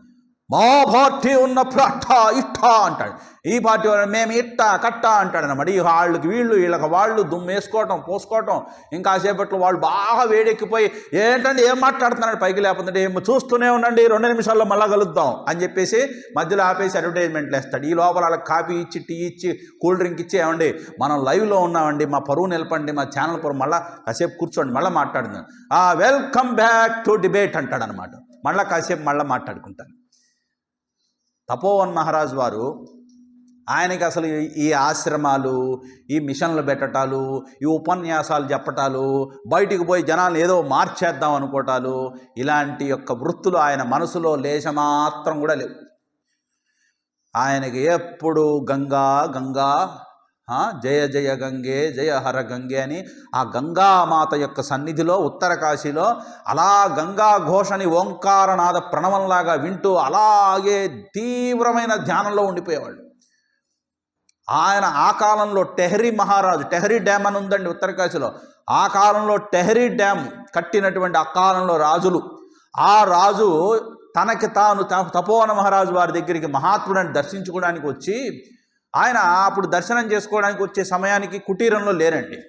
మహారాజు వస్తుంటే ముందుగా ప్రోటోకాల్ ఉంటుంది కదా, ముందు సేవకులు వచ్చి అయ్యా ఫలానా మహారాజు వారు వస్తున్నారనగా, ఈ కాలంలో స్వాములు మనలాంటి వాడు అనుకోండి, మహారాజు గారు వస్తున్నారంటే మంచి డ్రెస్ చేసుకొని మనం ఏదో ప్లాన్ చేసుకొని ఆయన రాగానే ఏదో ఒకటి లాస్ట్లో ఒకటి అడిగి వాళ్ళ ద్వారా తీసుకోవడానికి ప్రయత్నం చేస్తాం. మరి ఆయన మహారాజు వస్తున్నారని చెప్పగానే సరే రానియండి, ఆయన వెళ్ళిపోయాడు, స్నానానికి వెళ్ళిపోయాడు. తెల్లవారుజామున గంగా నదిలో చల్లటి వాతావరణంలో చల్ల నీటిలో చూడండి పేకలోతు నీళ్ళల్లో దిగి అర్ఘ్యం ఇచ్చుకొని స్నానం చేసి కాసేపు గంగానదిలో స్నానం చేసి తుడుచుకోవడాలు ఏముండవండి అక్కడ. మహాత్ములు స్నానం చేసి వచ్చి ఒడ్డు మీద కూర్చొని వాళ్ళు జపం చేసే లోపల ఒళ్ళారిపోతుంది, తుడుచుకోకూడదట. నదీ స్నానాలు ఎప్పుడు కూడా స్నానం చేసి మామూలుగా మనం ట్యాప్ నీళ్లు స్నానం చేసి తుడుచుకున్నట్టు అసలు స్నానం కూడా నదిలో ఎప్పుడు దిగాలండి? పవిత్రమైన గంగా నది, నర్మదా నది, సింధు, కావేరి, తుంగభద్ర, గోదావరి మొదలైన నదుల్లో మీరు స్నానం చేయాలంటే ముందు స్నానం చేసి తర్వాత వెళ్ళి దిగాలి. అంతేగాని పాచిపళ్ళ భద్రలాగా పళ్ళు నవ్వుకుంటూ వెళ్ళిపోయి బట్టలు వేసుకొని ఓ సోపు తీసుకొని నీళ్ళల్లో దిగి అక్కడ బట్టలు తుక్కొని డైర్లు తుక్కొని పక్కన పడేసి చక్కగా టిప్ టాప్గా పౌడర్ అన్ని ముస్తాబ్ చేసుకొని పూలు పెట్టుకొని పైగా బట్టలు ఆరేసుకొని బట్టలు ఆరిపోయిన తర్వాత బ్యాగులో పెట్టుకొని ఇవాళ నేను స్నానం చేశాను, పుష్కర స్నానం, నాకు పుణ్యం వచ్చింది అంటే నీ పిండా కూడా వచ్చిందంట. నదులన్నింటినీ మనం కావాలని పాడు చేస్తున్నాం. చాలా చాలా తప్పు. ఇవన్నీ పురాణాల్లో చెప్పారండి. అసలు నదీ స్నానం ఎలా చేయాలో చెప్పారు. అవునా? ఈయన అలా మునిగొచ్చేసి, అదిగో సబ్బు గిబ్బు ఏమీ లేదు, అలా 3 సార్లు మునకేయటం. 3 సార్లు ఎందుకు మునగాలండి? ప్రతి దానికి 3 సార్లు. నేను 3 అంకెలు లెక్క పెట్టే లోపల అంటుంటారు చూడండి చాలా చోట్ల. నేను 3 చెప్పే లోపల అందరూ లేవాలంటాడు, లేదా నేను 3 చెప్పే లోపల మీరు దాన్ని కొట్టాలి అంటాడు. అవునా? ప్రతిదానికి 3 ఎందుకు లెక్కేస్తాం? అలాగే మునకలు కూడా ఎన్ని వేయాలి? 3 వేయాలి. 3 ఎందుకు వేయాలి? స్థూల సూక్ష్మ కారణ శరీరముల యొక్క అభిమానము వదిలిపెట్టాలి కాబట్టి, త్రిగుణాలని వదిలిపెట్టాలి కాబట్టి, అవస్థలని జాగ్రత్త స్వప్న సుషిప్తి అవస్థల యందు ఉన్న మోహాన్ని వదిలిపెట్టాలని చెప్పి అక్కడ భావన చేస్తూ స్నానంలో మునక వేయాలి. మునక వేసి వచ్చి కూర్చొని అలా కౌపీనం పెట్టుకొని కూర్చుంటే ఆరిపోయాడు. తర్వాత ఎక్కడో పక్కన నుంచొని టెహరీ మహారాజు వారు 2 చేతులు కట్టుకొని ఇలా తపోవన మహారాజు వారు చూస్తున్నారు.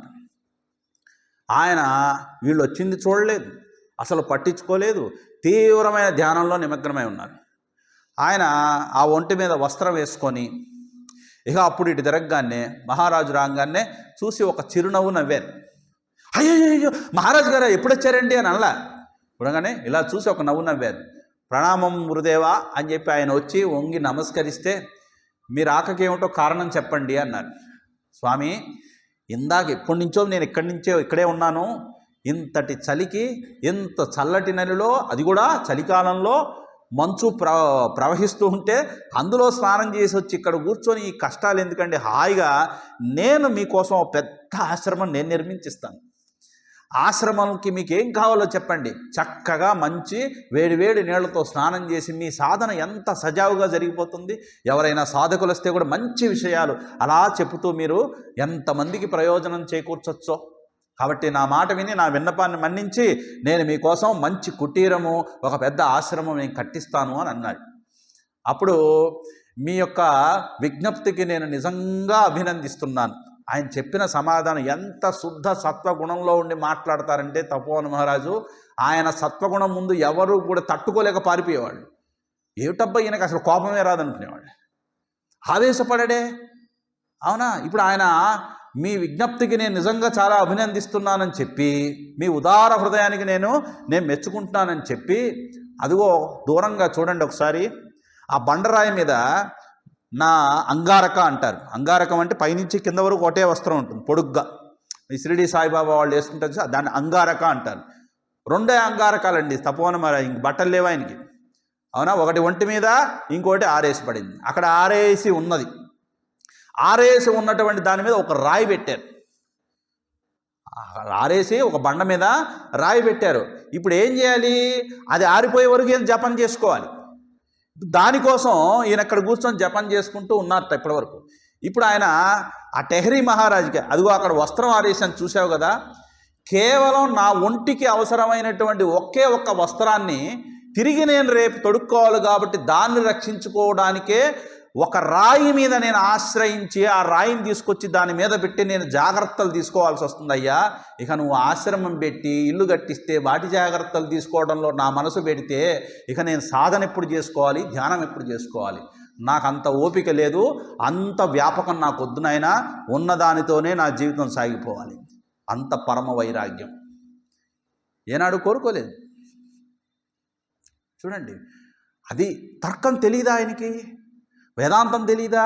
విచిత్రం ఏంటంటే ఆనాడు బెనారస్ నుంచి, కాశ్మీర్ నుంచి, దేశ విదేశాల నుంచి మహామహులైనటువంటి ప్రజ్ఞాపాఠవాలు కలిగినటువంటి ఎంతో తర్కశాస్త్ర కోవిదులు, నిపుణులు వచ్చి ఆయన ముందు కూర్చొని వాదనలు చేసేవాడు. ఆయన ప్రతి ఒక్క సమాధానం వాళ్ళకి ఎలా ఉంటుందంటే ఒక చంపపెట్టులాగా, గొడ్డలి వేటులాగా ఉండేది. వాళ్ళు అహంకారంతో వాదించి నెగ్గడానికి వచ్చేవాళ్ళు, ఈయనేమో వాదనకి దిగేవాళ్ళు కాదు. శాస్త్రం ప్రకారమే సమాధానం చెప్పేసరికి, అరే శాస్త్రాన్ని అసలు ఈ కోణంలోంచి మేము ఎప్పుడు ఆలోచించలేదే. అలా వాదన గంటల తరబడి జరిగిపోయిన తర్వాత ఆ వాదన చేయడానికి వచ్చిన వాళ్ళకేమో చివరికి బీపీ పెరిగిపోయేది. ఈయన మాత్రం ప్రశాంతంగా కూర్చొని సమాధానం చెప్పేవాడు. ఇక వాళ్ళు వాళ్ళ ఓటమిని ఒప్పేసుకొని తల వంచి నమస్కారం చేసి వెళ్ళిపోయేవాళ్ళు వాదించకుండా. వేదాంతం తెలిసినటువంటి వాడు అలా ఉంటాడు. కానీ మిడిమిడి జ్ఞానంతో కొద్దిగా శాస్త్ర జ్ఞానం కలిగి నాకు శాస్త్రం బాగా తెలుసు అనే అహంకారం ఉన్నవాళ్లే ఎగిరెగిరి పడతారు, వాళ్ళు అందరినీ వాదించడానికి పూనుకుంటారు. కాబట్టి ఈ శాస్త్రం ఎలాంటిది అని అంటే, ఈ తర్కంలో పడిపోతే అహంకారం పెరుగుతుంది స్వామి. కాబట్టి ఇలాంటి శాస్త్రవాక్యాలలో ఒక్కొక్క తర్కశాస్త్రాన్ని మనం తీసుకుంటే ఇంత జ్ఞానం ఈ బుర్రలో పెట్టుకొని నేను నా జీవితం సాగిస్తూ ఉంటే చివరికి కడకి మృత్యువు వచ్చి ఎదురుగా నిల్చుంటే ఈ తర్కంలో ఒక్కటన్నా నన్ను కాపాడుతుందా? తర్కశాస్త్రం నాకు కాపాడుతుందా? కాపాడదే. మరి ఆ మృత్యువు నుంచి నేను ఎలా బయటపడాలి? ఇది కదా ఆలోచించాలి. అవునా? భజ గోవిందం గోవిందం భజ మూఢమతే సంప్రాప్తే సన్నిహితే కాలే నహి రక్షతి డుకృంకరణే అనేది ఒక వ్యాకరణ సూత్రం. కాశీలో శంకరాచార్యులు వారు శిష్యులతో కలిసి పోతూ ఉంటే ఎక్కడో చాలా దూరపు 2-3 గొంతులు అవతల, సందులు గొంతులు ఏదోటి అనుకోండి, మీ విజయనగర భాషలో ఏమంటారో తెలియదు, సందులు గొంతులు ఏదో 4 గొంతులు సందులు అవతల ఒక ఆయన అరుగు మీద కూర్చొని, కాశీలో ఇరుకిరుగ్గా ఉంటాయండి గదులు, సందులన్నీ కూడా, ఇలా కూర్చొని ఆయన డుక్రుంకరణే అప్పుడే ఆ కాలంలో ఏంటంటే వ్యాకరణ సూత్రాలు వల్ల వేస్తే కానీ గుర్తుండవు. అలా ఒక్కొక్క సూత్రాన్ని, అవునా, కచడ దఫ్, డుక్రుంకరణి, ఇలాంటి వ్యాకరణ సూత్రాలు శంకరుని యొక్క డమరకం నుంచి వచ్చినాయంటారు. ఈ వ్యాకరణ సూత్రాలను బట్టి పడుతున్నాడు. ఆ సమయానికి డుక్రుంకరణి అనేటువంటి శబ్దం రిపీటెడ్గా వినిపిస్తుందిట. అది వినగానే శంకరాచార్యుల వారు అప్పుడు ఎంత వయసు, మహా అయితే ఒక 22 ఏళ్ల వయసు ఉంటుంది అప్పుడు, అంతే.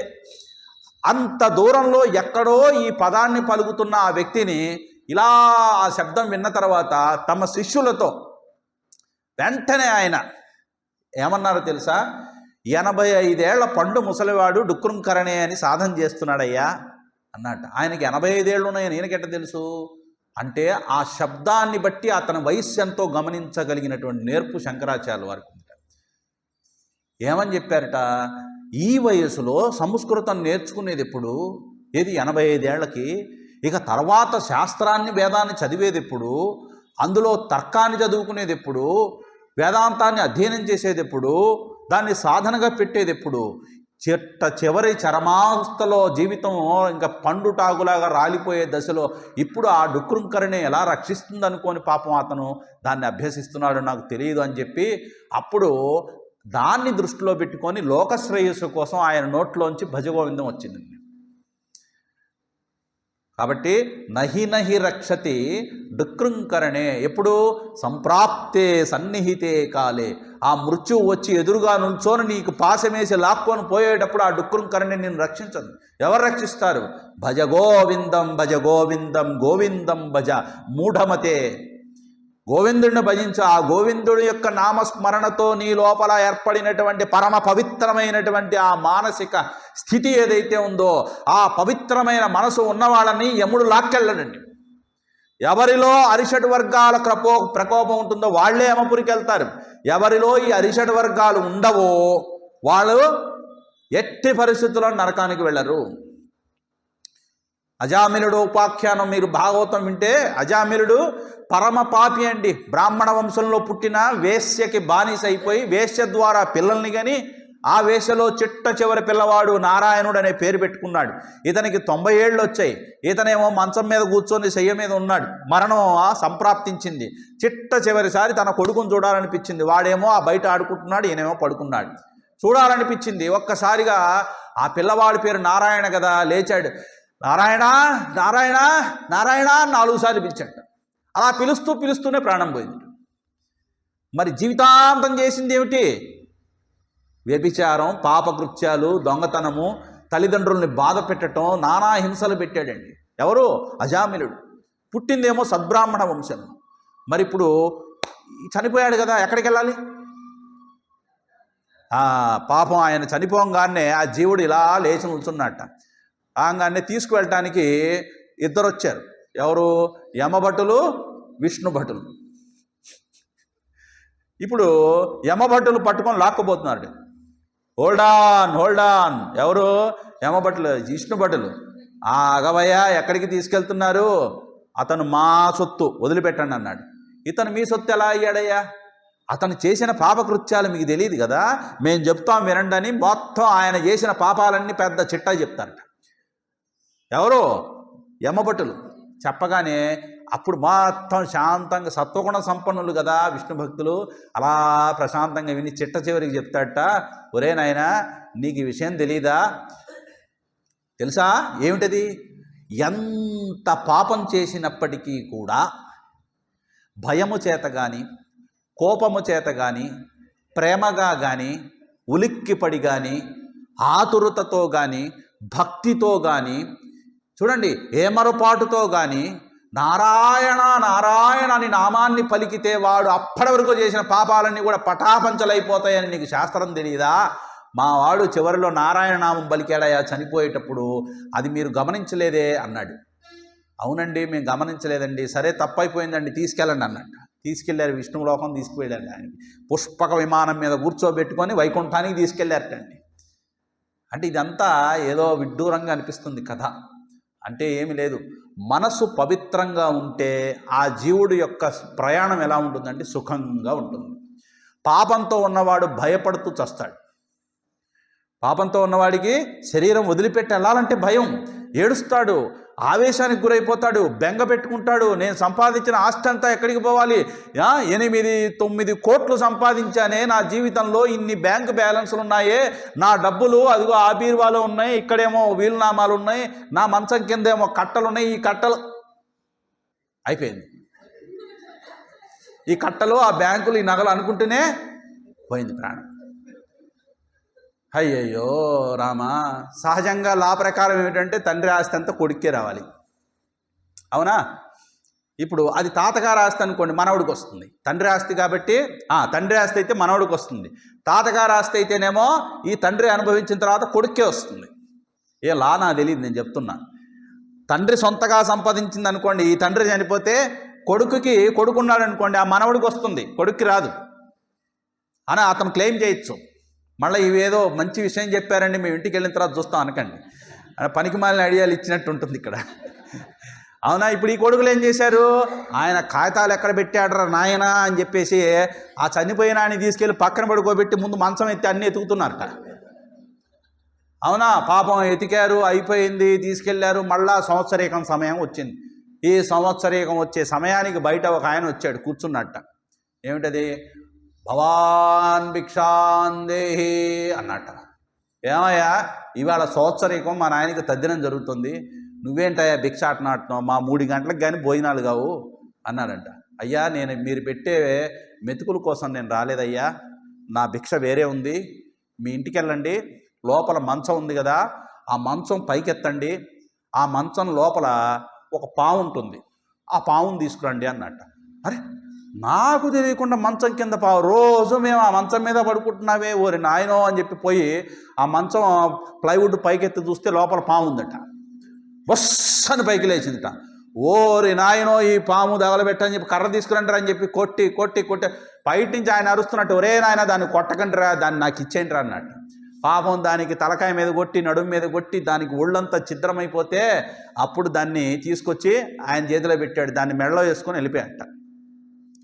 వెళ్ళిపోతూ అప్పుడు దాంతో మాట్లాడుతున్నాడు, ఒరే, నీ డబ్బు ఎవరు చూసుకుంటారని నువ్వు బాధపడ్డావు, చూసావా, మళ్ళా నువ్వే చూసుకోవాల్సి వచ్చింది.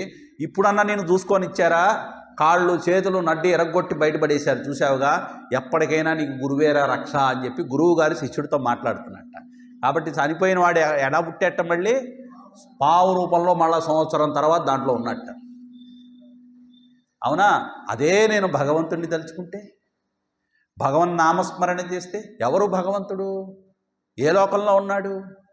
నీ హృదయంలోనే ఆనంద రూపంగా ఉన్నాడు. కాబట్టి జీవుడు శరీరాన్ని వదిలిపోయేటప్పుడు పరమానంద స్థితిలో జీవభావాన్ని వదిలిపెట్టి అలా శరీరాన్ని వదిలేస్తాడు. అలాంటి వాడు ఇక మళ్ళా పుట్టవలసిన అవసరమే లేదు. కాబట్టి ఓ శంభో, ఓ పరమశివ, తవ పాదాంభోజ భజనం తరసా పరమ సౌఖ్యం వ్రజ. చూడండి, బుద్ధికి చెప్పుకుంటున్నాడు, ఈ తర్కశాస్త్రాల వెంటబడి అహంకారాన్ని పెంచుకొని నువ్వు మురికి కూపంలో దూరమాకు ఓ మహాబుద్ధి, ఓ మంచి బుద్ధి, నా మాట విని ఆ పరమశివుడి యొక్క పాద భజనము చేయి. ఆ భజనము చేసి నువ్వు సౌఖ్యాన్ని పొంది నువ్వు తొందరగా ఈ మోక్ష సామ్రాజ్యంలోకి ప్రవేశించు. అనవసరంగా తర్కవాదనలు పడి అహంకారాన్ని పెంచుకొని జీవభావంతో ఈ సంసారంలో పడి కొట్టుమిట్లు ఆడవద్దు అని చెప్పేసి హెచ్చరిక చేసుకుంటున్నారు తన బుద్ధికి తానే శంకరాచార్యుల వారు. అంటే అది మనకి కూడా అన్వయించుకోవాలి. కాబట్టి శాస్త్రం యొక్క పరిమితి ఎంతవరకు, అసలు శాస్త్రం అనేది దేనికండి మనం చదువుతాం, ఇది అందరూ మనం తెలుసుకోవాలి. శాస్త్రం ఎందుకు చదవాలి, ఉపనిషత్తులు ఎందుకు చదవాలి?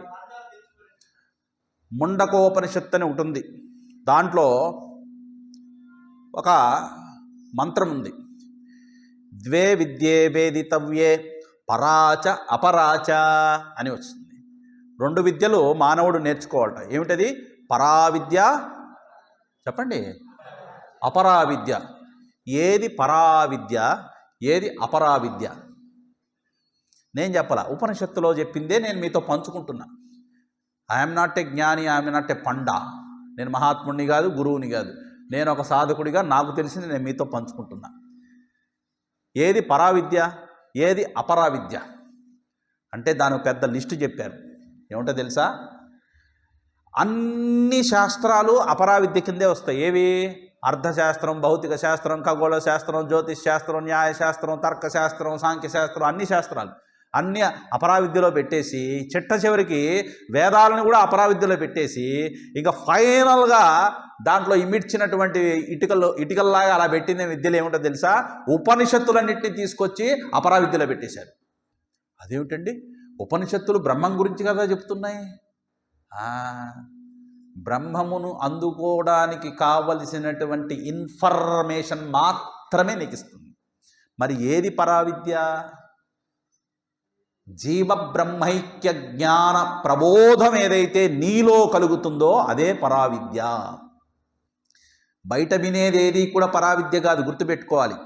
నీవే బ్రహ్మవి అనేటువంటి ఎరుక నీలో, ఆ స్పృహ, ఆ స్ఫురణ నీ ధ్యాన స్థితిలో ఎప్పుడైతే నీలో జ్ఞానము అన్నారు, దీన్ని ఏమంటారు? ప్రబోధం నీలో పుట్టాలి. 2 కట్టె పుల్లలు బాగా మదిస్తుంటే అగ్ని పుట్టినట్టుగా మనోబుద్ధుల్లో ఈ శాస్త్రజ్ఞానాన్ని బాగా విచారణ చేయగా విచారేణ జాయతే జ్ఞానముత్తమం. ఆ లోపల పుట్టిన పరమజ్ఞానము, ఆ బ్రహ్మజ్ఞానం ఏదైతే ఉందో నీ లోపల కలిగే బ్రహ్మజ్ఞానమే పరావిద్య. ఆ జ్ఞానం కలిగిన తర్వాత ఈ విద్యలన్నీ దండగే. ఇది శంకరాచార్యులు వారు వివేక చూడామణిలో స్పష్టంగా చెప్పారు. ఏమిటది? విజ్ఞాతేపి పరే తత్వే శాస్త్రాధీతిస్తు నిష్ఫల. అర్థమవుతుందా? సంస్కృతంలో చెప్తున్నా, తెలుగులో కూడా చెప్తున్నా. విజ్ఞాతేపి పరే తత్వే, పరతత్వాన్ని తెలుసుకున్న తరువాత శాస్త్రాధీతిస్తు నిష్ఫల, నువ్వు తెలుసుకున్న శాస్త్రాలన్నీ కూడా నిష్ప్రయోజనం. ఎందుకని? నువ్వు పరమస్థితిని తెలిసేసుకున్నావా. అవిజ్ఞాతేపి పరే తత్వే శాస్త్రాధీతిస్తు నిష్ఫల. అసలు నువ్వు పరతత్వాన్నే నువ్వు తెలుసుకోవాలని అనుకోవడం లేదా? అలా తెలుసుకోవాలని అనుకోని వాడికి కూడా శాస్త్రాలు నిష్ప్రయోజనమే. మరి ఎవరికి శాస్త్రాలు అవసరము అంటే దానికి ఎగ్జాంపుల్, ఒక నదిని దాటాలి, దానికి కావాల్సింది ఏమిటండి? ఒక పడవ. అవునా? నదిని దాటేసి అవతల ఒడ్డు చేరుకున్నటువంటి వాడికి పడవతో పని లేదు. నదిని దాటేసిన వాడికి పడవతో పనుందా? చెప్పండి. నదిని నేను దాటను, నేను ఇక్కడే ఉంటా అనుకున్న వాడికి పడవతో పనుందా? లేదు. కాబట్టి అవిజ్ఞాతేపి పరే తత్వే, నేను అసలు ఏ సాధన చేయను, ఏ బ్రహ్మము లేదు, ఏ దేవుడు లేదు, గుడ్డు లేదు, నేను అసలు ఏం తెలుసుకోను అనుకున్న వాడికి శాస్త్రంతో పని లేదు. సర్వం బ్రహ్మమయం ఖల్విదం బ్రహ్మ అహం బ్రహ్మాస్మి అనే స్థితిని చేరుకున్నటువంటి వాడికి కూడా శాస్త్రంతో పని లేదు. మరి శాస్త్రం ఎవరికి కావాలి? తెలుసుకుంటూ ఉన్నవాడికి కావాలి. తెలుసుకుంటూ సాధనలో ఉన్నవాడికే శాస్త్రం. కాబట్టి ఇప్పుడు దీన్ని బట్టి మనం ఆలోచిస్తే, శాస్త్రము నాకు తెలుసు, నేను శాస్త్రజ్ఞుణ్ణి, నేను పండితుణ్ణి అని నువ్వు చాటుకుంటున్నావు అని అంటే అప్పుడు నువ్వు తెలిసిన వాడివా, తెలుసుకోని వాడివా, తెలుసుకుంటూ ఉన్నవాడివా? ఎవరివి నువ్వు? తెలుసుకుంటూ ఉన్నవాడివి. అప్పుడు నువ్వు తెలుసుకుంటూ ఉన్నావు, తెలుసుకున్న తర్వాత మాట్లాడు. రమణ మహర్షి అదే చెప్తాడు. నువ్వు ఏ వాదన చేసినా అసలు నువ్వెవరో ముందు తెలుసా నీకు అంటాడు. నేనేమిటో, నేనుకి అసలు ఆ పుట్టుక, అసలు నేనేమిటో ముందు నువ్వు తెలుసుకో. ఆ నేనుకి ఆధారం ఏమిటో తెలుసుకో. ఆ నేనేమిటో తెలిసిన తర్వాత అప్పుడు రా మళ్ళీ మాట్లాడదాం, వాదన అప్పుడు చేద్దాం. ఎందుకంటే నేనేమిటో తెలుసుకున్న తర్వాత వాదనలే ఉండవు. ఎందుకని? సమాధానం దొరికింది. యజ్ఞాత్వానేహ భూయోన్యత జ్ఞాతవ్యమవశిష్యతే. ఏది తెలుసుకున్న తర్వాత ఇక తెలుసుకోవాల్సిందంటూ ఈ ప్రపంచంలో ఏమీ మిగిలి ఉండదో ఆ బ్రహ్మతత్వాన్నే స్వానుభవ రూపంగా నువ్వు తెలుసుకున్న తరువాత ఇక నువ్వేం తెలుసుకోవాల్సిందంటూ ఏమీ ఈ ప్రపంచంలో లేదు. కాబట్టి వాడు ఏ వాదన చేయడు. కాబట్టి ఓ మంచి బుద్ధి, సకల శాస్త్రాలు ఏ పరమేశ్వరుని గురించి, ఏ మహాత్ముడు, ఏ శంభుడు గురించి బోధిస్తున్నాయో ఆ పరమశివుణ్ణి, ఆ మహేశ్వరుణ్ణి నిత్యము ధ్యానించవే. ఈ శాస్త్రాలు, ఈ శిల్పశాస్త్రం, అర్థశాస్త్రం, నాట్యశాస్త్రం, ఈ రకాలైనటువంటి తర్కవాదనలో పడి ఎందుకు నలిగిపోతావు అనవసరంగా? నా మాట విని నువ్వు పరమేశ్వరుని యొక్క పాదాలని ఆశ్రయించి ఆ శంభుని యొక్క పాద భజనలో నువ్వు నిమగ్నంక, అప్పుడు పరమ పునీతమై పవిత్రమైపోయి ఇక్కడే ఈ క్షణంలోనే మోక్ష సామ్రాజ్యంలోకి నువ్వు ప్రవేశిస్తావు. మిగతాది మళ్ళా రేపు చూద్దాం. ఓం సర్వే భవంతు సుఖినః, సర్వే సంతు నిరామయాః, సర్వే భద్రాణి పశ్యంతు, మా కశ్చిత్ దుఃఖభాగ్ భవేత్. ఓం శాంతి శాంతి శాంతి. హరి ఓం. శ్రీ గురుభ్యో నమః. హరి ఓం.